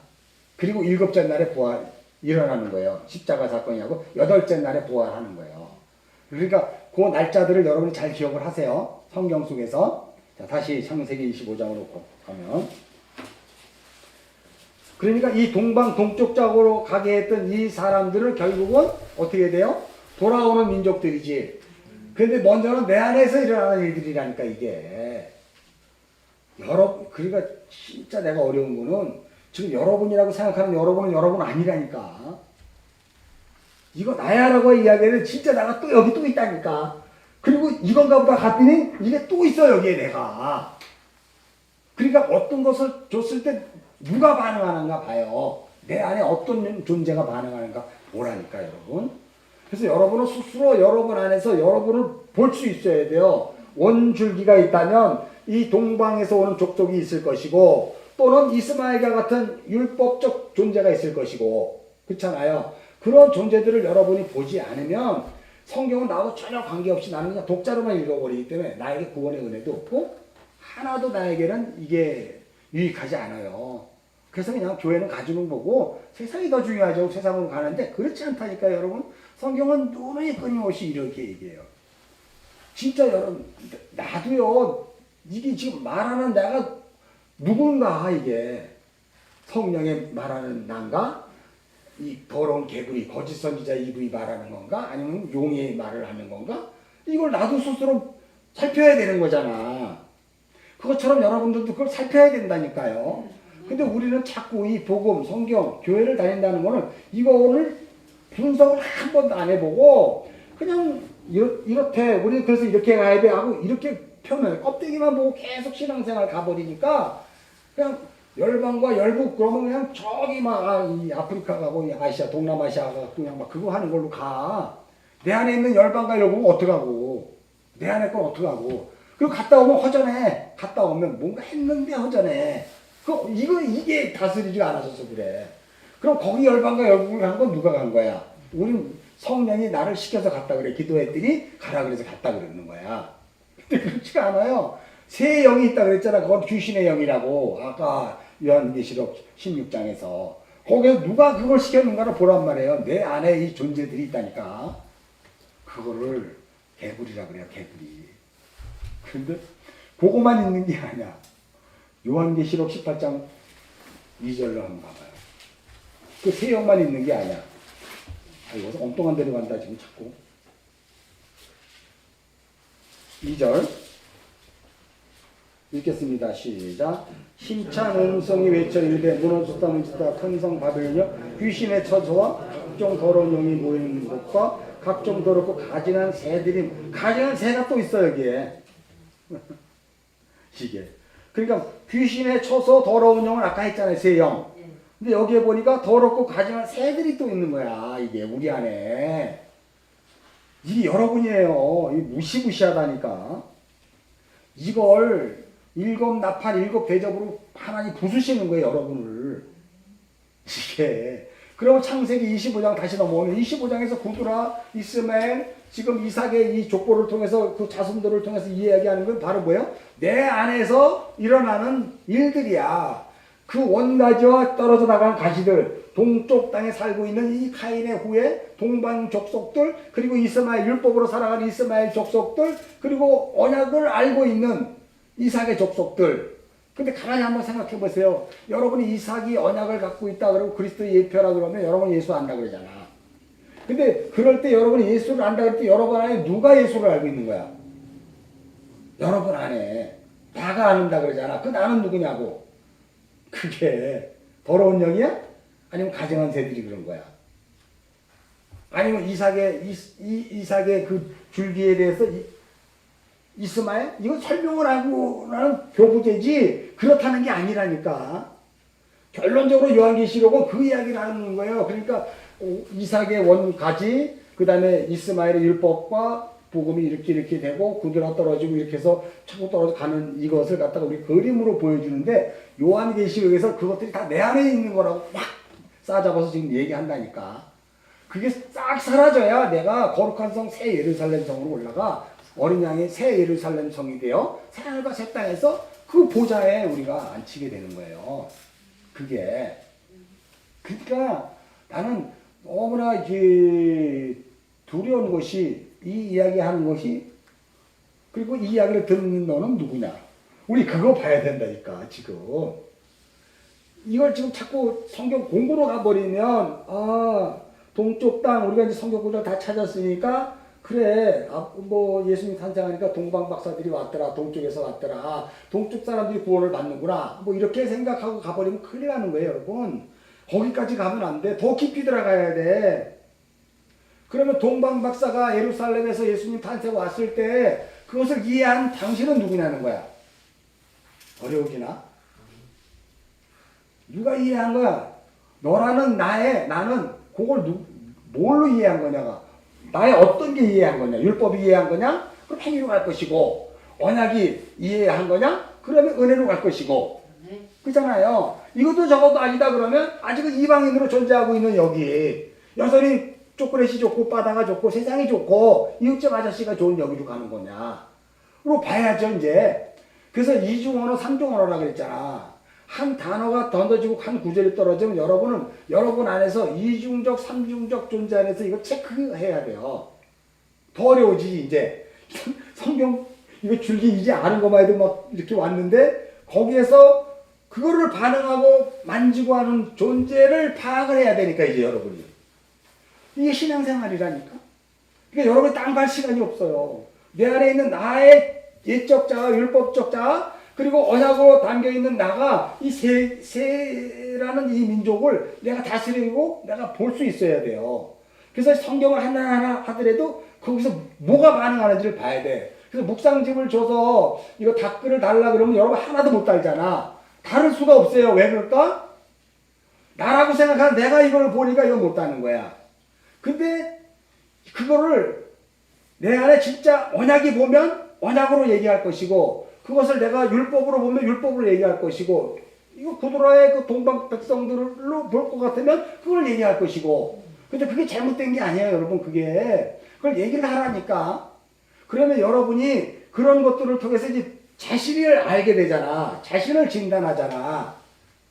그러면 오늘 내가 이 성경을 통해서 이 이야기를 하는 것을 이해가 돼야 돼요. 이게 굉장히 어려운 얘기가 졸린 얘기가 아니라 이건 굉장히 중요한 얘기예요. 절에서도 이런 걸 안 가르쳐줘요. 나를 하나로 보기 때문에. 자신. 나를 신으로 하나로 보여요. 근데 성경을 이걸 새 영, 그리고 거짓된 새, 네 개의 존재로 본다니까. 이게 네 개의 강이에요. 내 안에 존재하는 네 개의 강. 그게 하나의 강으로 맞아야 되는 거예요. 언약으로 예수 피 뿌린 그 옷을 입고. 이게 내 안에 그런 존재들이 있다. 네 개의 존재가 있다는 거 아셔야 돼요, 여러분. 그래서 여러분이 지금 여러분에게 누구를 얘기했을 때 누가 얘기한 거고 당신은 누구 얘기로 들었는가를 봐야 된다니. 어렵잖아. 이게 신앙생활이라니까. 그러니까 따라갈 수가 없어요 지금. 뭐 그냥 이게 아니라니까 지금. 너무 깊게 들어갔나? 너무 깊게 들어간 게 아니라 한 번쯤은 여러분 이 대목에서 지금 창세기 25장 새롭게 시작할 때 이걸 알아야 돼요 이제부터. 이거를 몰랐기 때문에 여러분들이 창세기 1장서부터 쭉 오면서 이게 이해가 안 됐고 이걸 자꾸 지식으로 알으려고 했고 이걸 또 율법으로 또 찾아내려고 했고 막 이렇게 막 가버리다 보니까 막 이렇게 엉켰어. 그거 막 정신 없이 찾아가고 다시 쫓아오니까 또 알겠는데 뭐가 있었어. 이런 걸로 가는데 이제는 그렇지가 않아요 여러분. 성경의 이 한 나레이션이 떨어지면 그것이 여러분이 우리가 이제는 알잖아. 속뜻이냐 겉뜻이냐 이 두 개는 알았잖아. 겉으로 쓰다 이건 속뜻이다 알았잖아. 그럼 그것을 알고 있는 존재는 언약이잖아. 여러분 안에 있는 이삭의 줄기를 가지고 있는 그 약속된 그러한 존재. 근데 그거를 자꾸 지식으로 가면 이스마엘의 족보에 대한 그 율법적 존재가 자꾸 그걸 먹으려고 드는 거지. 궁금한 게 많지. 왜 그렇죠? 그거는 왜 그렇죠? 이게 바로 아이들이 궁금한 게 많은 거 뭔지 알죠? 아이들이 이제 율법 체계가 잡혀져 가는 거예요. 우리는 너무 똑똑해요. 우리는 너무 질문이 많아서 귀찮아 죽겠어요. 이제 애들 기분 알 거야. 그게 뭐냐면 어린아이가 이 땅에 태어나서 육적 자아를 갖고 태어났을 때 비로소 언어가 들리고 입이 열리기 시작하면 그때부터 율법적 체계를 갖고 있는 거예요. 그래서 3살보다 열흘까지 간다는 것은 율법적 체계가 있는 거야. 어떤 율법? 가족이라는 율법. 아버지로부터 엄마로부터 받은 율법. 그리고 유치원 유아원에 가서 받은 율법. 학교에서 받은 율법. 그게 자꾸 쌓이는 거예요. 그게. 그러니까 그런 율법적 체계를 통해서 이제 복음을 알아가게 되는 거잖아. 하나님이 거기에서 이렇게 복음을 알게끔 그렇게 대입을 시켜서 우리를 인도하셔요. 그도 저도 아닌 아이들은 이제 이렇게 동방 쪽에 있는 그러한 자녀들로 이제 또 존재하게 되겠죠. 그런 것들이 여러분이 인생을 살면서 성경을 보면서 끊임없이 자꾸 자신을 두드리고 봐야 되는 거예요. 그냥 한번 쑥 읽고 지나가서는 아무것도 안 돼. 쑥 읽고 지나가면 동방 여인이 본 거야. 초생딸 그린 거 아직 목에 달고 있는 동방 여인들이 본 거야. 동방 여인들. 초생딸 달고 있는 낙타목에 초생딸 달고 있으면서 쏙 한번 본 거야. 누구? 아까 기도원 받아 동방 여인. 그거 떨어져야 된다니까요. 떨어지면 구원이 아니야. 떨어지면 비로소 율법적 체계 안으로 들어오는 거야. 근데 그게 하나야, 복음이. 율법과 복음은 하나로 하니까 율법 알고 복음하는 게 아니라 율법과 복음이 하나로 그것을 알아먹는 거예요. 아, 그래서 이게 되는구나. 이건 좋은 건 나쁜 게 아니고, 아, 이 율법을 보니까 거기에 복음이 담겨 있구나. 아, 이게 구원이구나. 이게 선물이구나. 이게 이거구나를 알게 되는 거예요. 충분히 이해하셨죠? 그래서 이 25장 내용은 그 이야기를 하고 있는 거예요. 이제부터 여러분들이 이 요한계시록에서 봤던 그 네 존재의 안에 있는 이 존재들과 그리고 이제 이삭으로 말미암는 언약, 약속을 담고 있는 그 존재와의 치열한 싸움이 있게 돼요. 여러분 안에. 그 치열한 싸움에서 여러분 안에 있는 동방민족과 그런 그 민족들이 돌아오는 거죠, 이제. 그 여러분의 그 옛 성전을 부수고 그 새롭게 성령으로 지어져 있는지 복음을 알고 예수를 아니까 그 성전이 자꾸 지어져 갈 때마다 그들이 돌아온단 말이에요. 내 안에 내 존재가. 그게 완성이 되는 게 일곱째 날이야. 그러니까 여러분은 성전이 지어졌다 그러면 이게 여섯째 날이야. 그래서 여러분은 지금 여섯째 날에 존재하고 있는 거예요. 여러분들은. 그렇기 때문에 여섯째 날에 존재하고 있기 때문에 여러분들은 요한계시록에서 16장 그리고 18장에서 보였던 새 영과 그 가증한 새들이 뭔지를 이제 아는 거야. 근데 여러분이 안에 성전이 지어져 있지 않으면 그 이야기라도 나하고 관계없어. 그냥 넷째 날, 다섯째 날로 그냥 계속 가는 거야.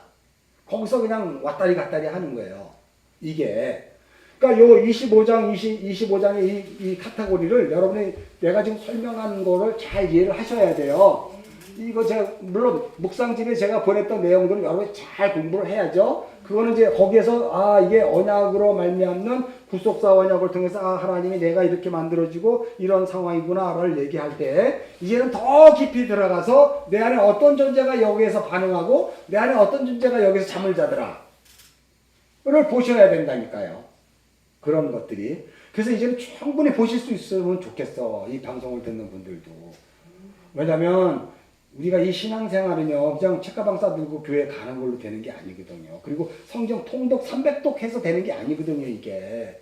이 성경이 열어주시는 이 놀라운 계시의 이 말씀, 하나님 안에 있는 그 지혜가 드러나기 전까지는 아무것도 모르는 거거든요. 내 거로만 먹는 거거든. 그럼 나하고는 아무 유익이 없는 거예요, 이게. 이게 사실은 여러분들이 지금 오늘 요거만 알아도요, 오늘 공부 안 해도 돼요. 사실은. 다 끝났어요. 사실은.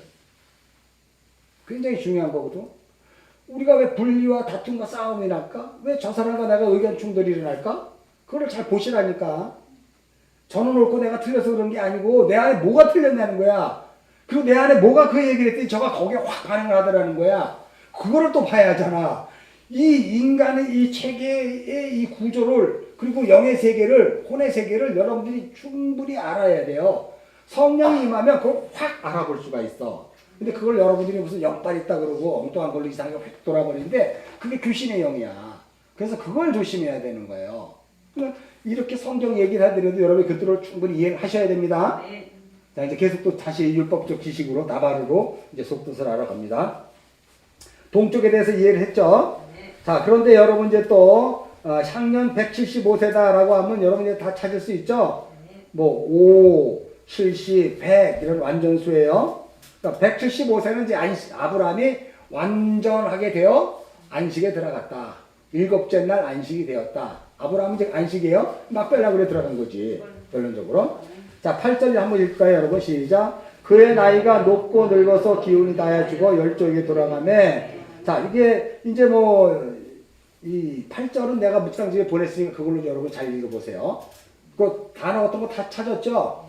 찾았는데 이해가 안 되는 거 혹시 있으면 그거를 그 밴드에다가 올리라니까. 그럼 내가 설명을 해줄 테니까. 이해가 안 되면 무슨 소리인지 알죠? 자, 9절 여러분이 이제 한번 이해를 해야 돼요. 9절 보면 그의 아들들인 이삭과 이스마엘이 그를 마무리할 족속 소아리 아들 에골론에바 막벨라굴에 장사했는데 여기 보면 지금 25장 1절에는 아브라함이 후처 구두라를 했으면 이들은 왜 안 왔냐 이거야 여기에. 아브라함이 장사 지낼 때. 자, 그러면 이제 여러분이 충분히 이해를 하셔야 돼요. 그들은 둘째 아들이란 말이에요. 둘째 아들. 여기에 보면 이게 그 서자라 그랬잖아. 필레겟이 벤. 서자는 둘째 아들이야. 그죠? 첫째 아들이 십자가로 완성하면 둘째 아들이 오는 거예요. 그게 동방에서. 그러니까 아브라함이 열조에 들어갈 때 이삭과 이스마엘은 하나라니까. 뭘로 존재하는 하나예요? 율법과 복음으로 존재하는 하나라니까. 그죠? 이 아브라함은 그 약속이 된 성전이잖아. 진리를 담고 있는 성전이잖아. 근데 여기에서 이스마엘과 이삭은 율법의 말씀과 복음, 진리를 담고 있는 이삭이 두 개가잖아. 율법과 복음. 그잖아요. 그러니까 그들은 성전이 되는 자녀이기 때문에 아브라함의 그 막벨라굴에 참여가 되잖아. 근데 이 구두라의 자손들은 그리스도 예수의 십자가가 승리 전까지는 못 들어와. 그래서 여기에 참여할 수가 없어. 그래서 없는 거예요. 여기에. 다른 뜻은 없어요. 제가 뭐 거기에서 뭐라고 얘기는 했는지 모르지만 하여간 그런 식으로 여러분들이 이것을 이해를 하셔야 됩니다. 언약과 언약 밖의 자손이 아까 얘기했잖아요. 에베소 2장 11절에서. 다시 이제 그러면 여러분 이제 구조를 보면 25장이 지금 아브라함이 막벨라굴에 장사됐잖아요. 그러면 이쪽 앞에는 구드라의 자손 6명과 그리고 뒤에는 이스마엘의 후예이잖아. 사이에 막벨라굴이 샌드위치 구조가 되어 있잖아. 이해하죠? 근데 이스마엘의 족보에 또 이삭의 족보가 붙어 있어. 율법과 복음이 붙어 있고, 그잖아. 이삭은 좋은 거, 이스마엘 나쁜 걸로 보면, 이삭은 나중에 저쪽에 가서 다시 해야 돼. 근데 같이 붙여놨다니까? 율법과 복음이기 때문에, 하나기 때문에. 그리고, 막벨라굴, 아브라함이 죽고, 그리고 구드라 이렇게 했다니까. 그래서 막벨라굴이 샌드위치 구조로 들어있는 거예요. 이해하죠? 그래서 이스마엘과 이삭의 족보가 있고 구드라의 족보가 있는 거예요. 그래서 이게 이렇게 구조로 돌아오는 거예요. 이게 그리스도 예수의 십자가로 말미암아 돌아오게 되는 거예요. 이게 성전이 완성되는 거를 설명을 하고 있는 거야, 이게. 그래서 여러분들이 보면 12절 한번 봐요. 사라의 여종 애굽인 하갈이 아브라함에게 낳은 아들 이렇게 이야기를 해요. 그러면 사라의 여종이라 그러네. 그러면 사라는 언약의 말씀이잖아. 그죠?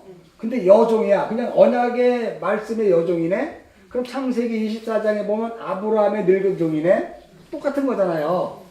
근데 그럼 여기 애굽이 안 붙어 있으면 그냥 언약의 말씀이야. 언약의 말씀인 하갈이 낳은 이렇게 되는데 성경은 틀림없이 거기다 애굽이라고 붙여줘. 왜냐면 이 율법이기 때문에. 율법의 속박이기 때문에. 그죠? 그래서 거기에 사라의 여종 하갈이 아브라함에게 낳은 아들 이래버리면 뭐가 되냐면 이게 율법이 아니에요. 이게 이삭의 족보가 같은 족보가 돼버리는 거야. 근데 애굽을 딱 붙여놓음으로 인해서 사라의 여종인데 사라가 언약의 말씀을 담고 있는데 이 언약의 말씀이 애굽의 여종이라 그러니까 이 언약의 말씀은 율법의 말씀이다 이런 뜻이에요. 그러니까 율법도 언약의 말씀이라니까. 무슨 소리인지 알죠? 그리스도께로 인도하는 초등교사라 그랬잖아요, 율법이. 무슨 소리인지 알죠? 그래서 사라의 여종, 애굽 하갈 이렇게 이야기하면 사라의 여종은 당연히 언약인데 그게 율법의 말씀이에요. 그걸 행위 언약이라 그래, 행위 언약. 창세기 2장 16, 17절에서 행위 언약. 그리고 행위 언약을 통해서 은혜 언약이 드러나는 것처럼 여기에 지금 이 애굽인 하갈이 드러나는 이것을 행위 언약이라 그러고요. 그 다음에 이제 그 상황에서 여기 보면 이삭의 족보란 말이에요. 은혜 언약이란 말이에요. 은혜 언약 안에서 에서와 야곱이 나온다니까. 이게. 그래서 어떻게 은혜 언약이 행위 언약을 덮어가는가를 설명하는 게 에서와 야곱의 이야기야. 여기가. 그게 덮어지면 이게 지금 이스마엘 이 창세기 25장 12절서부터 18절에 이스마엘의 족보가 이해가 되는 거예요. 그러니까 이 이스마엘은 17절에 보면 137세에 죽었고 형제의 맞은편에 거했다 그랬잖아요. 그러니까 이스마엘은 항상 율법적 기능으로 형제의 맞은편에 거해서 이삭을 향하여 이렇게 뭔가 던져, 말씀을 던져. 그때 에서와 야곱이 무엇으로 반응하는가에 따라서 이것이 설명이 되는 거예요. 율법과 복음이. 그러니까 지금 이스마엘의 족보는요, 에서와 야곱, 쌍둥이인 에서와 야곱이 출생하는 걸로 설명을 하는 거야.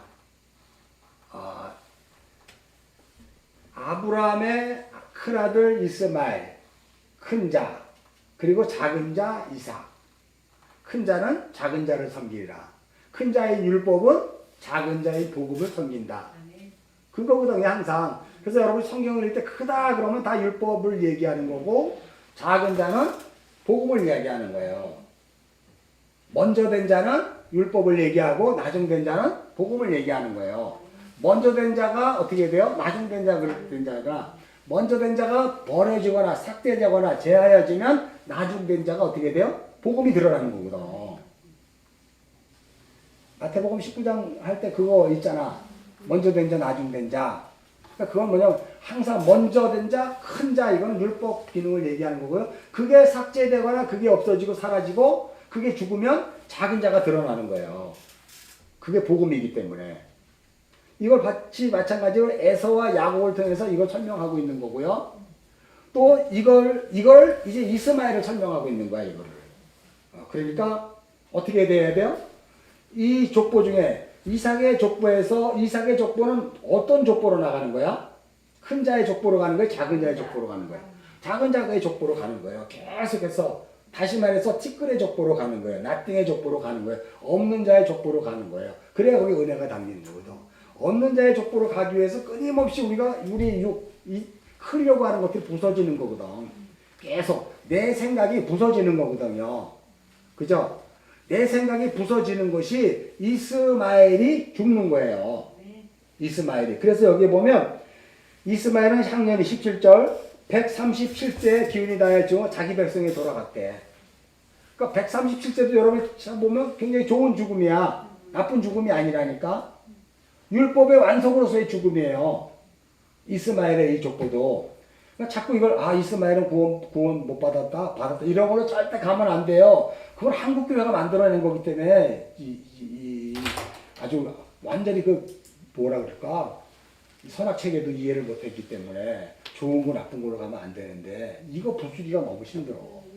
지금 우리 안에서도 얼핏 좋은 거 나쁜 거 자꾸 구별되잖아요. 가급적이면 좋은 걸로. 물론 가지. 그러나 그런 걸 통해서 우리가 뭘 보냐는 거야. 당연히 좋은 걸로 가지고 나쁜 거 하는 사람이 어디 있겠어요. 그렇잖아요? 그 마찬가지로 이 복음이 나의 삶에서 어떤 곳을 이끌어 가는가를 끊임없이 봐야 할 때, 지금 이스마엘의 죽음은 결론적으로 말해서 율법의 죽음이잖아요. 율법의 완성으로서의 죽음이잖아요. 그래야 이삭이 드러나는 것이고, 에서가 그 팥죽으로 말미암아 장자권을 팔아야 야곱이 드러나고 에서가 구원을 받는 거예요. 에서가. 어려운가? 다음 시간에 할 건데. 이런 것들을 여러분 한번 이렇게 잘 생각해 보세요. 하여간 큰 자, 먼저 된 자는 죽어야 돼. 삭제돼야 돼. 나의 안에서도 여러분이 복음을 알기 전에 이게 다 나잖아. 이게 다 나 육신의 생각이잖아. 그잖아요. 이게 먼저 된 자고 이게 큰 자야. 이게 에서고 이게 이스마엘이야. 이게 삭제돼야 이삭이 드러나는 거예요. 그렇지 않으면 이삭은 영원히 드러나지 않아. 이게 삭제되려면 어떻게 해야 돼? 이걸 그럼 아까 요한계시록에 보면 뭐예요? 새 영이에요. 그리고 그냥 새야. 이게 내 안에 있는 이 무시무시한 게. 그게 다 죽어야 이 대접, 6째 대접이 다 쏟아져서 심판이 이루어져야 7째 대접으로 완성되는 거예요, 우리가. 동일하게 이것도 그 이야기를 하는 거예요. 심판과 구원. 이거는 이제 더 사람들이 선택과 유기, 예정론 이렇게 이야기하잖아. 그러니까 여러분들이 예정론이라는 것은 하나님의 주권에 의한 예정이죠. 하나님의 주권을 빼버리고 예정 그러면 내가 하나님이 돼버리는 거야. 누구는 선택하고 누구는 선택 못했대요 라고 했을 때, 여러분들 여태까지 생각했을 때 그거는 뭐야? 나는 그래도 교회에 다니고, 쟤는 여전히 악착같이 귀신 노릇해서 절에 다니고, 쟤는 구원 못 받았어. 나는 교회 다니니까 구원 받았어. 로 가면 안 돼. 그거는요. 그건 예수 그리스도를 뺀 상태에서의 구원이에요. 언약을 뺀 상태에서 그렇게 본 거예요.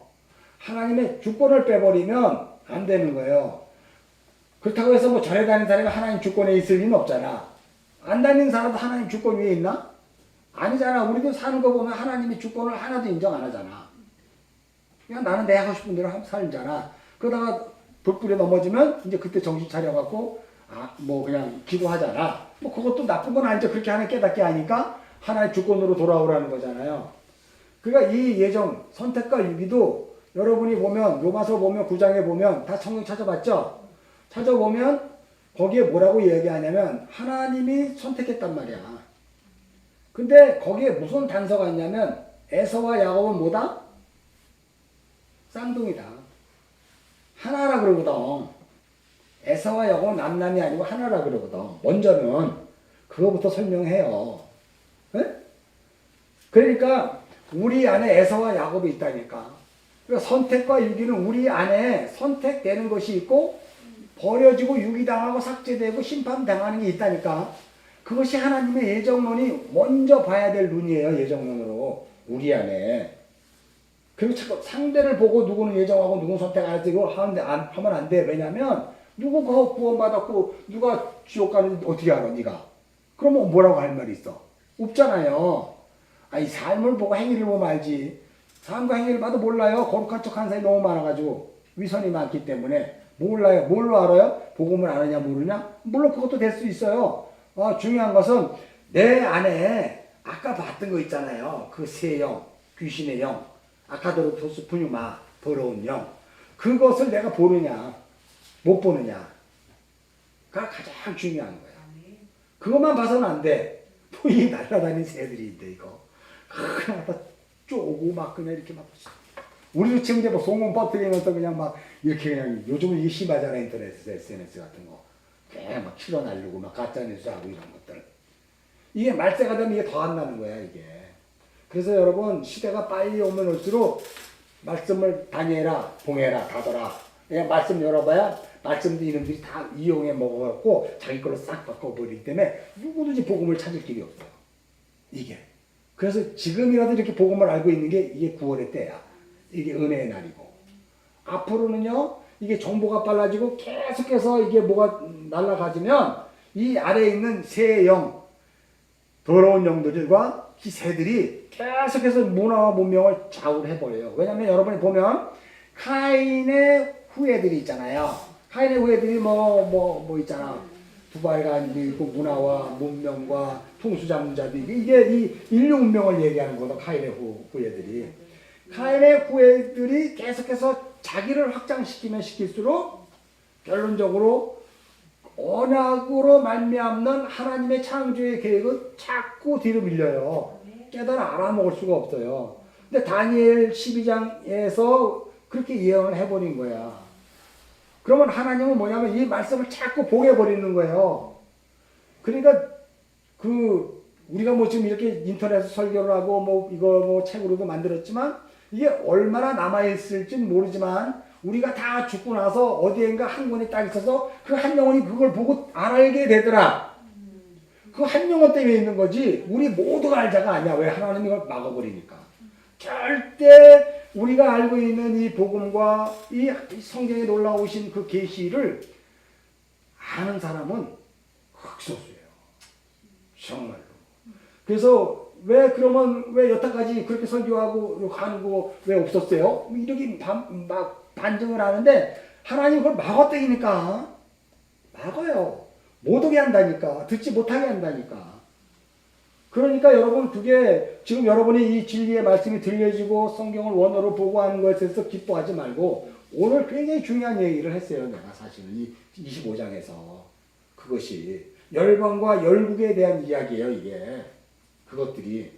그래서 하나님의 말씀은 계속해서 전파되고 온 백성이 다 구원받는 게 아니고요. 하나님의 말씀은 지금 계속 닫혀져서 창세기 6장 1절로 다시 돌아가면 창세기 6장 7절 8절 그쪽으로 돌아가면 하나님이 사람 지은 것을 후회하는 그 시절로 다시 돌아가요. 그때 세상의 끝이 오는 거예요. 문을 닫는 거예요. 두루마리 펼쳐진 것처럼 펼쳐진 이게 두루마리 다시 말려서 하늘로 올라가는 거예요. 끝나는 거예요. 그때. 그러기 전에 여러분들은 이 진리의 말씀을 알아먹는 거죠. 그런데 이 진리의 말씀도 닫는다니까 하나님이 안 보게 한다니까요. 그래서 제가 2시간 설교하는 거예요. 뭐 보지 말라고. 이거 큰 인내 아니면 못 봐요. 솔직히 말해서 뭐 본 사람이 30명 된다 그러면 나는 30명이 끝까지 다 이런 사람이 몇 명이나 될까 그게 궁금해. 한 30% 봐요. 나머지는 보다가 끝나. 그래도 한 명 올라간 걸로 됐잖아, 본 걸로. 그렇잖아요. 그런 게 이게 너무너무 힘든 거예요, 여러분. 근데 보면 뭐야 또? 알아야지. 내가 뭔가 이렇게 뒤집어줘야지. 근데 이게 잠시 잠깐에 여기 이 지역에서 잠깐 이렇게 선포되는 걸로 땡치고 유튜브는 영원할 것 같이 다 쳐지고 끝나는 거예요, 이것도. 책도 뭐 지금 내면 뭐 있나요? 없어져 버려요, 나중에. 유튜브도 동영상 막 삭제되는 거 있어. 다 삭제돼요. 그 책도 없어져 버려요. 그래서 아는 자만 알게 돼. 이상하게. 그러니까 여러분 이게 보면 제가 성경을 이렇게 보면 아니 왜 2000년 전에 사도 바울이 했던 이야기를 왜 300년 지나서 어거스틴이 이렇게 몰랐을까? 300년밖에 안 지났는데 어거스틴도 이걸 모르는 거야. 아니 종교개혁한 캘빈과 루터는 요한계시록을 3장 4장밖에 못 풀었다니까. 5장을 못 풀었어요. 5장 이후는 아예 닫아버렸어. 안 풀었어. 계시가 안 열리니까. 근데 오늘은 다 열려버리잖아, 요새는. 근데 다 열리는데 뭐가 문제냐? 가짜가 너무 많은 거야. 가짜가. 가짜에서 진짜를 골라낼 줄 알아야 돼. 그러니까 이게 좀 더 어려워. 그러니까 하나님이 계속 가르는 거야. 그러면 그 듣는 자는 진짜 알레고스예요. 올리고당만큼 아주 독서수예요. 그러니까 여러분들이 정말 나는 모르겠대요. 뭐 아예 그래도 예수 안 믿어서 구원받고 천국 가야죠. 라고 가지 말라니까. 내가 지금 내 안에서 지금 성전이 만들어지지 않으면 거룩한 성 새 예루살렘이 이 땅에서 되지 않으면 그 사람과 새 땅에 못 간다니까요. 그게 그것들을 여러분이 진짜 명심하시고 지금 창세기 25장이 지금 이 얘기를 끊임없이 하고 있는 거예요. 열방과 열국을 통해서 내 안에 있는 선택과 위기를 통해서 하나님이 뭘 얘기하고 있는지를 우리는 알아야 되는 거예요. 이게 지금. 그러니까 이스마엘은 율법이고 이삭은 언약이고 여기까지는 우리는 다 알아. 그것만 해도 대단한 발전이지. 그리고 언약과 율법과 복음을 하나면서 결국은 율법이 완성되고 죽으면 예수가 복음 십자가로 완성하는 거잖아, 율법은. 그러니까 여러분이 잘 보면 이스마엘이 지금 향년 137세로 자기 백성에다가 율법이 완성됐잖아. 죽었잖아. 그럼 이거는 반드시 복음이 덮어졌기 때문에 죽은 거예요. 복음이 이 이스마엘을 덮어내지 않으면 이스마엘은 버림받는 거예요. 그러니까 율법은 항상 복음 중에 복음이신 예수 그리스도가 와서 덮어주셔야 돼요. 그러니까 12절부터 18절을 이렇게 이야기해놓고 지금 19절에서 이삭의 족보를 얘기해놓고 느닷없이 여기에 보면 26절 한번 볼까요? 이삭이 리브가가 그들을 낳을 때 몇 살이었다? 60세였잖아. 아까 얘기했죠. 60세. 60세는 여섯째 날이에요. 그때 사람이 태어나는 거예요. 거기서 심판이 끝나야 안식이 되는 거거든. 그러니까 60세잖아요. 그러면 여기서 이삭이 죽으면 그때 비로소 이 이스마엘 족속들이 완성이 되는 거예요. 하나로 편입되는 거예요, 이게. 근데 여기 보면 이스마엘의 족보가 여기서 끝나는 게 아니라 이삭이 죽으면 그 다음에는 에서의 족보가 또 나와. 그럼 에서의 족보는 누가 죽어야 거기가 구원이 임하는 거예요? 당연히 야곱이 죽어야지. 그렇잖아요. 그래서 이 족보들이 그렇게 설명하고 있는 거야. 그러니까 여기에서 이스마엘은 향년 137세의 기운이다. 자기 백성이 돌아갔더라. 그리고 형제의 맞은편에 거주하면서 우리가 두 가지잖아요. 이들은 언약 백성이 아니란 말이야. 쟤들은 언약에 참여할 수 없다 그러잖아. 율법이 언약에 참여하는 건 아니잖아. 복음으로 완성돼야 언약에 참여하잖아. 그죠? 그러니까 이삭이 죽으면 그때 비로소 언약에 참여하는 거예요. 이스마엘의 이 족보들이. 그리고 이스마엘 족보가 참여가 되면 이제 구두라의 백성들이 돌아오는 길이 이제 열리는 거지. 동방 족속들이 구두라의 족보가. 그래서 어디로 들어가냐면 막벨라굴로 들어가는 거예요. 그래서 여기에 막벨라굴이 샌드위치 구조로 있고 이렇게 설명하고 있잖아. 충분히 이해가죠? 그래서 나중에 아까 본 것처럼 야곱이 죽으면 그 다음에 에서의 족보가 나오고 또 쭉 가다가 요셉이 이제 다시 나오고 그러면서 이제 이 죽음으로 끝나고 그래서 이제 큰 그림으로 출애굽이 나오는 거예요. 이제 죽으면 출애굽 큰. 그러니까 그 출애굽에는 모세를 통해서 자기의 이스라엘 백성들이 있는 게 아니라 잡족들이 나온다니까. 잡족들이 네. 같이 나온다니까. 그게 이제 구원을 큰 그림으로 얘기해 주는 거지. 구원을 출애굽이. 그리고 사사기에서 다시 설명해 주고 그 다음에 사무엘 상하에서 다시 설명해 주고 열왕기 상하에서 다시 설명해 주는 거예요. 그래서 내가 송하른 주사한테 얘기했어요. 이게 지금 원어로 열왕기 상하까지 가야 된다. 그때까지 내가 살아있으면 다행이고 아마 송하른 주사는 50세 넘었을지도 모른다. 그때까지 이 책을 지금 만들어야 돼. 한글을 지금 그래가지고 지금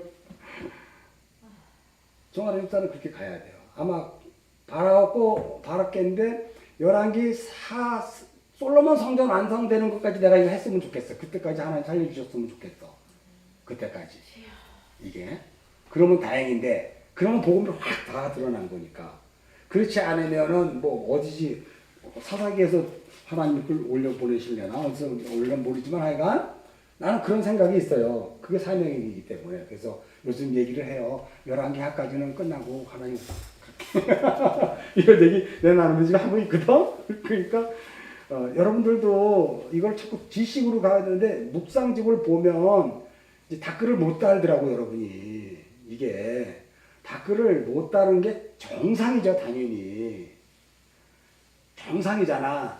댓글을 줘도 여러분의 것이 와야 되지, 내가 원했던 답이 오는 건 아니잖아. 그죠? 그래서 여러분 안에 누가 지금 드러나고 있는가를 나는 보는 거예요. 그래서 이거 성경을 이렇게 이 정도는 계시를 풀어줘도 이해하겠다를 내가 아는데 거기 드러나는 게 아무것도 없으면 여전히 이게 새벽인가? 아직 해도 안 떴는데 새벽인가? 그러면 더 깊이 내가 못 들어가잖아. 들어가서 겉만 살짝 새벽만 살짝 지나가다 갈 수밖에 없는 거니까 이게 더 깊은 게 들어가야 되는데 그걸 못 보면 아쉽기는 해요. 나도 뭐 좋지 그렇게 가면. 그러나 이게 자꾸 앞에 거 뒤에 것이 나도 뭐 알아서 하는 게 아니고 할 때마다 가르쳐 주니까 이게 힘비죠. 그래서 여러분이 댓글을 달든 뭘 달든 여러분의 그 지식 체계로 이걸 보고 율법 체계를 보든 뭘 보든 상관없으니까 그냥 이렇게 하라니까요. 그냥 세 자를 달든 두 자를 달든 개발세발 쓰든 개발세발도 없어. 어차피 이건데 뭐 개발세발 생각을 나서 하더라도 괜찮다니까요. 그게 그래야 왜냐하면 여러분하고 내가 이게 하나가 돼야 되는 거예요. 그래야 여러분이 여기까지가 올라오면 나는 또 거기에 대해서 기도하면 성령께서 그러면 이걸 받쳐줘야 되겠구나 하는 걸 내가 알잖아. 근데 내가 그거를 받쳐주는 과정으로 나는 가야 되는데 그게 없으면 나는 계속 이렇게 끌고 가고 여러 번 끌려오는 입장이다 보면 결국 끊어져 이러면. 이거 끊어져요. 못해요. 힘들어서.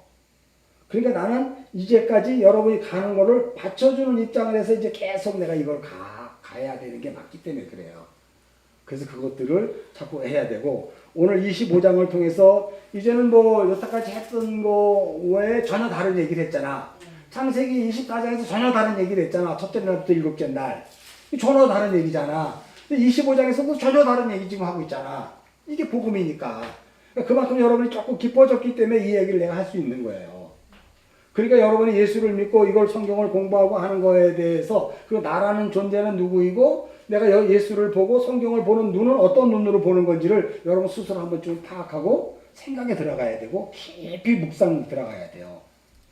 묵상하다는 거는 뭐예요? 이삭이 묵상하는 거는 죽었다 이거거든요. 나이가 죽는 과정이 들어가는 게 묵상이에요. 뭐 우리가 묵상하다 그러면 뭐 읍절이다 사자가 뭐 고기를 씹듯이 웅얼웅얼거리다 이걸 묵상이다 이렇게 우리 여러분이 알았잖아요. 원어적 의미. 그러나 이삭은 뭐예요? 이삭이 묵상한 거예요. 그래서 그건 수학을 하려면 깊이 잠드는 거예요. 죽음의 단계로 들어가는 게 묵상하다거든요. 그렇게 여러분이 한번 묵상해 보란 말이에요. 내가 댓글을 준 걸 묵상하지 말고 여러분들도 묵상집을 보내면 그걸 읽으면서 여러분도 죽음의 단계로 깊이 들어가서 보란 말이에요. 그래야 내가 정말 봐야 될 내가 보는 거지. 보지 말아야 내가 보면 안 돼. 또 내가 보아야 될 내가 보면 그 안에 보지 말아야 될 것들이 떨어져 나가는 거니까요. 그래서 내가 완성의 존재로 그리스도의 장성한 분량으로 성장하는 거니까. 그러니까 그런 것들을 여러분이 놓치면 안 돼요.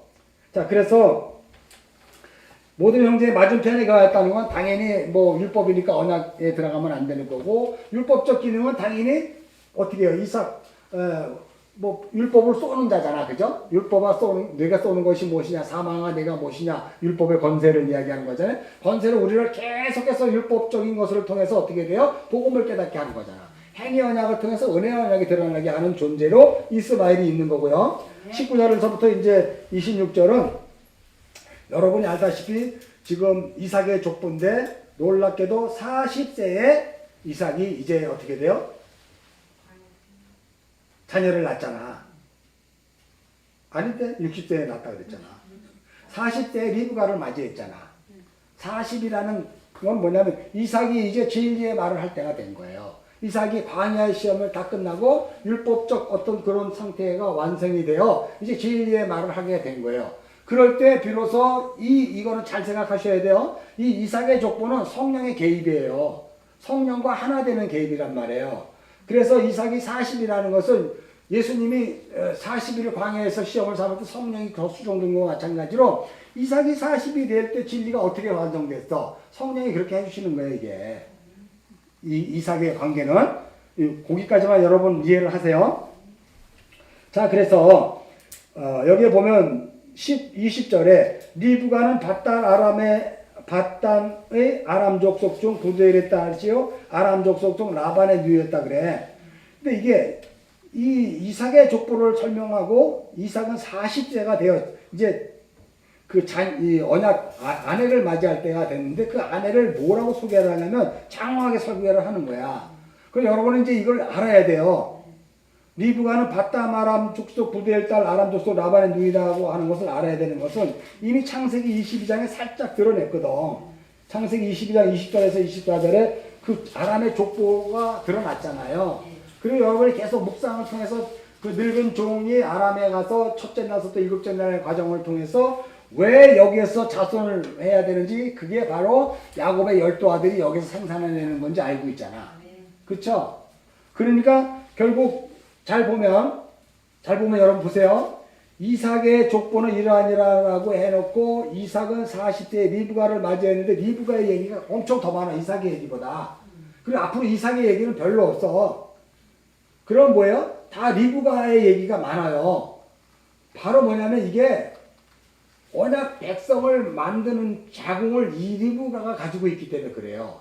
그리고 반드시 그 자손은 그 땅 바담 하란에서 만들어 나올 거라 이런 뜻이에요. 이게 그 바담 하란도 나중에 보면 동방이야. 동방이니까 바담 하란이 나중에 창세기 공부하다 보면 동방 어디 있더라 내가 한번 슬쩍 봤는데 29장 창세기 29장 1절 한번 봅시다. 창세기 29장 1절 읽겠습니다. 시작. 야곱이 길을 떠나 동방 사람의 땅에 이르러. 이게 바로 지금 바탄 하란이잖아. 그죠? 아멘 안 아멘? 읽었죠? 그러면 잘 보세요. 야곱이 동방의 땅으로 갔잖아 지금. 그러면 언제 이 동방에서 돌아와? 어? 아니 장수 말고 뭐가 완성되면? 아들이 완성되면 돌아온다니까. 그래서 뒤에 한번 못 가게 나중에 볼라할 때 한번 봅시다. 몇 장이냐면 창세기 35장. 창세기 35장 여러분 잘 보세요. 창세기 35장에 이렇게 쭉 야곱이 돌아오는데 마하라임 9절 읽겠습니다. 9절 시작. 야곱이 바담 아람에서 돌아오매 하나님이 다시 야곱에게 나타나서 그에게 복을 주시고 바담 아람에서 돌아왔다 그러잖아요. 자 그런데 16절 쭉 보면 라헬이 죽죠. 그리고 18절에 베냐민이 나오잖아. 그래서 12 아들이 완성되잖아. 베냐민은 무슨 뜻? 오른손의 아들. 아들은 오른손의 아들을 완성하다 이런 뜻이야. 그러니까 어떻게 돼요? 이제 야곱이 돌아오는 거예요. 근데 27절에서 이삭이 죽어. 그죠? 왜냐면 야곱이 완성됐으니까 12아들을 완성해서 이제 가나안 들어오니까 가나안 자리를 비워줘야 돼 이삭이 야곱에게. 그죠? 그래서 이삭이 열조에게 막벨라굴에 장사되고 열조에게 들어가는 게 35장 29절이에요. 180세로. 그런 내용들을 여러분 잘 보셔야 돼요. 자, 그러면 동방에서 갔다 아들이 되면 돌아오네. 그죠? 그러면 요걸 통해서 아까 구두라의 족보도 동방에서 거했잖아. 그럼 거기서 아들이 만들어지면 돌아오는 거네. 그죠? 그러니까 아들 예수 그리스도, 하나님의 아들이 예수 그리스도가 십자가로 완성하여 우리를 교회로 만들면 이제 아들이 만들어지는 거잖아. 그때 그 동방 사람들이 돌아오는 거야. 그래서 에베소 2장 11절, 22절까지 본 거예요. 우리가 동방 사람이었으니까. 우리가 동쪽에 살던 사람이었으니까. 그래서 십자가가 열리기 전까지, 십자가 완성되기 전까지 동방 사람은 못 들어와. 그래서 그것을 상징하는 게 야곱이 베냐민 오른손의 아들로 완성하면 십자가로 완성한 아들이에요. 이게 나중에 설명하면 12아들의 이름이 다 있어. 십자가로 완성한 아들이 완성되면 이제 돌아오는 거예요. 구두라의 족보도 십자가로 완성되면 돌아오는 거고, 이게 다 복음을 설명하고 있다는 걸 이해하셔야 돼요. 그래서 창세기 25장으로 다시 오면 리브가가 그들을 낳을 때 60세야. 이 여섯째 날을 얘기하고 6이 완성되는 거예요. 이게 그때 일곱째 날 안식이 이루어지는 거예요. 자, 그 이야기를 하겠다 앞으로 이거예요. 지금 그 이야기를 어떻게 여섯째 날 율법이 완성되는가를 내가 보여줄게 하더니 야곱이 바다나라 동방으로 갔다가 오른손의 아들이 완성되자 돌아오는 걸로 이제 일곱째 날 완성이 되는 거예요. 안식이 되는 거예요. 그래서 60세야 여기에는. 70세가 아니고 120세도 아니고 그거 설명하는 거예요. 자, 여기에 보면 이제 다른 것들은 여러분이 이제 굳이 20절에서는 그 자녀 때문에 그런 거고 야곱의 아들. 그다음에 21절은 여러분 내가 이제 21절 묵상제 보낼 때 이삭이 그 아내가 임신하지 못함으로 그를 위하여 여호와께 뭐했다? 간구했다 그랬잖아요. 아타르라는 단어를 사용했을 때 이 간구라는 단어가 우리가 이제 기도하다 이런 뜻이거든. 이게 시브리어 70인역에서는 유코마이라 그랬잖아. 유코마이. 이게 우리가 이제 잘 알아야 돼. 이게 기도의 원리이기 때문에 그래요. 지금 이삭이 기도한 거야. 누구에게 기도했어요? 하나님께. 그랬더니 하나님이 뭘로 응답했어? 자네로. 리브가 임신한 걸로 응답해버렸잖아. 그래, 요 내용이 한꺼번에 다 들어있는 거야. 이걸 영적으로 여러분이 이걸 풀어내야 돼. 아, 기도가 이렇게 이루어지는 거구나. 내가 물론 나의 어떤 필요에 의해서 하나님께 기도했는데 그 필요가 뭐에 대한 필요인지를 여러분이 알고 있어야 돼요. 나의 육적 자아를 부수는 필요냐? 나의 율법적 자아가 완성돼서 복음을 만나야 될 기도냐? 삶을 통해서 그것들이 무조건 이거 해결해 주세요. 달라고 달라 이런 걸로 가는 것이 아니라 이게 왜 안 해결이 안 되지? 왜 내가 이런 꼭 기도를 해야 되지? 이런 것을 통해서 여러분들이 하나님의 원함을 들어야 된다니까. 그럴 때 비로소 하나님이 그 생각으로 완성하여 그것을 가서 그것을 이루게 하는 게 아니고 이미 완성해버렸다니까. 그리고 보게 한다니까. 이게 하나님의 일하심의 방법이에요. 이걸 굉장히 여러분이 잘 아셔야 되는 거예요. 우리가 예를 들어서 우리 진주자매가 임신을 해야 되잖아. 아이를 달라고 해서 결혼했는데 그때 나는 무슨 생각을 했어요? 여러분도 생각 안 해도 이미 알 거야. 아니 부부가 떨어져서는 임신이 될까? 하나님이 안 주죠. 그럼 뭘 하나를 버려야지 되는 거 아니야? 그럼 진주자매가 그 좋은 직장을 버려야 되잖아. 그리고 좁은 방이지만 같이 하나가 있어요? 주잖아요. 그럼 둘이 한 방을 꾸미면 나는 생각 때 이미 임신된 거네. 그리고 알았죠 나는. 여러분은? 여러분 생각 안 해봤잖아. 우리 최 집사님은 알았어? 그거 봐. 이제 복음이 이렇게 올라와요. 우리 사모는 말만 던지면 다 맞대. 그게 아니에요 여러분. 복음을 아는 자는 다르거든요. 쭉 상황을 보면 내 안에 반응하는 것들을 보면 이런 것이 이미 돼 있는 거야. 그러면 이미 나는 아이를 보는 거죠. 두 사람이 임신해달라고 기도하는 게 아니고. 그렇잖아요. 그럼 두 사람은 이제 앞으로 이 아이가 출생하여 어떻게 대할 것인지에 대한 어떤 기대로 하나님을 바라보는 거지. 그때마다 하나님은 계속 아니다, 이거다, 그래, 그거다, 이거다. 이렇게 해서 자꾸 정리해서 그 아이가 어떻게 나가야 될지 입이 이 땅에 왔을 때 엄마 아빠는 알고 있는 거야. 그러면 이 아이를 양육하기가 너무 편하잖아요. 모르면 쫓겨다니고 끌려다니잖아요, 애한테. 그렇지 않아요? 그러니까 여러분 이제 복음을 알면 그 삶이 어떤 것인지를 충분히 이렇게 자기 스스로 만들어 가야 돼요. 로마서 8장 26절 한번 봅시다. 오늘 제가 이상한 얘기 같은 걸 많이 했어요. 그동안 이렇게 풀어나가갖고 전혀 다른 얘기를 하는데 이게 한 단계 더 들어간 거예요, 지금 여러분 이제. 로마서 8장 26절. 자, 읽겠습니다. 시작. 이와 같이 성령도 우리의 연약함을 도우시나니 우리를 마땅히 기도할 바를 알지 못하나 오직 성령이 말할 수 없는 탄식으로 우리를 위해 친히 간구하시느니라.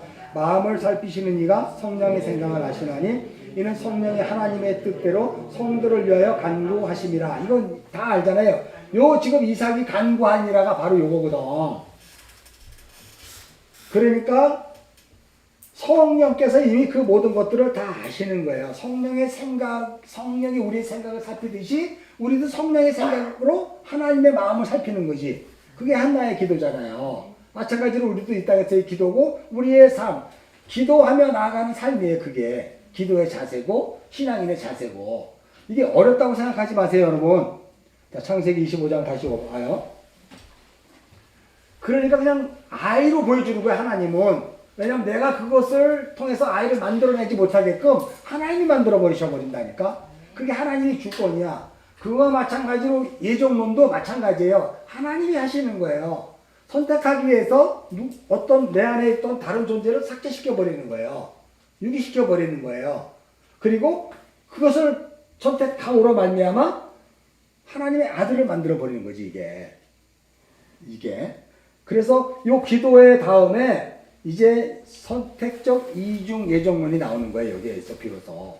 22절이 그거예요. 읽겠습니다. 시작.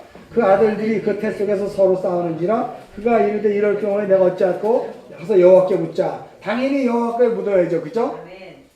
이게 뭔지는 이미 네 구안을 알고 있으니까. 물었더니 뭐라 그래요? 네 국민이 태중에 있네. 두 민족의 복중에서부터 나뉘래. 뱃속에서부터 나누는 거예요. 이 족속이 저 족속보다 강하고 큰 자가 어린 자를 섬기는 거네.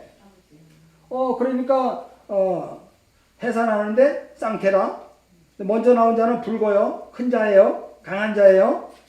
전신에 털옷이에요. 에서예요. 이게 다 털옷 뭐 이런 건 다 털 여러분 알잖아요. 율법적인 거.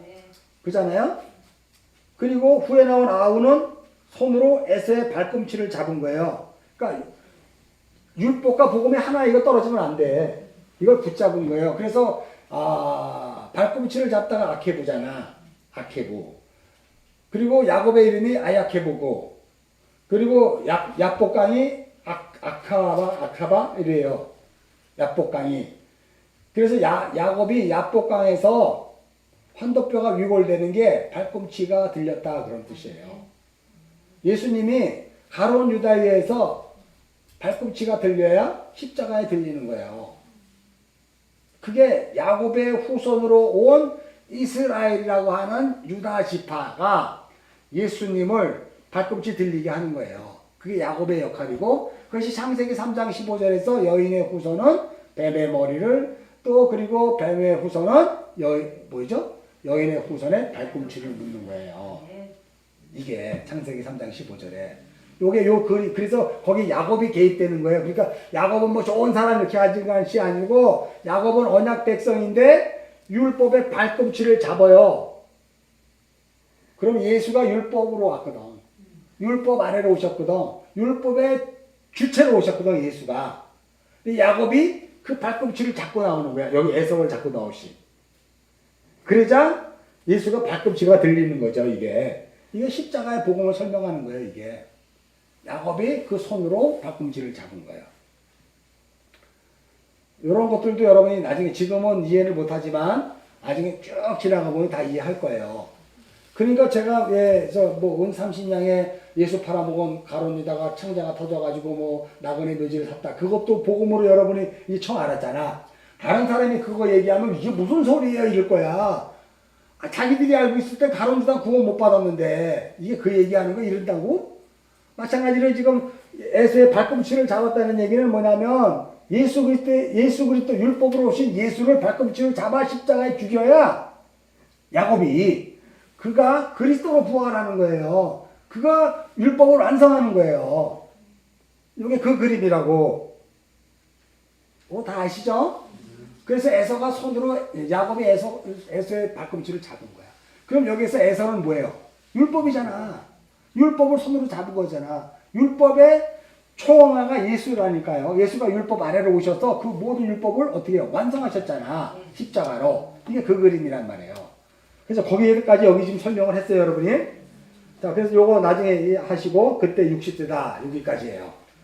자, 여러분 이제 뭐 복음을 할 때 자꾸 이제 이거를 내가 나라는 존재로 이걸 내가 복음을 상대하고 설명을 알고 내가 알고 있는 나라는 존재로 세상을 살지 마세요. 그리고 그것을 듣고 그것으로 반응하지 마세요. 내 안에 있는 여러 존재들이 있다는 것, 열방과 열국이 있다는 걸 명심하세요. 열방을 성경으로 가지 말고 이 안에 있는 열방과 열국을 살피란 말이에요. 이게 어떻게 언제 구원이 이루어지는가? 그것이 여러분이 완성되는 거예요. 성전이 완성되는 거예요. 기도하겠습니다. 하나님 아버지 감사합니다.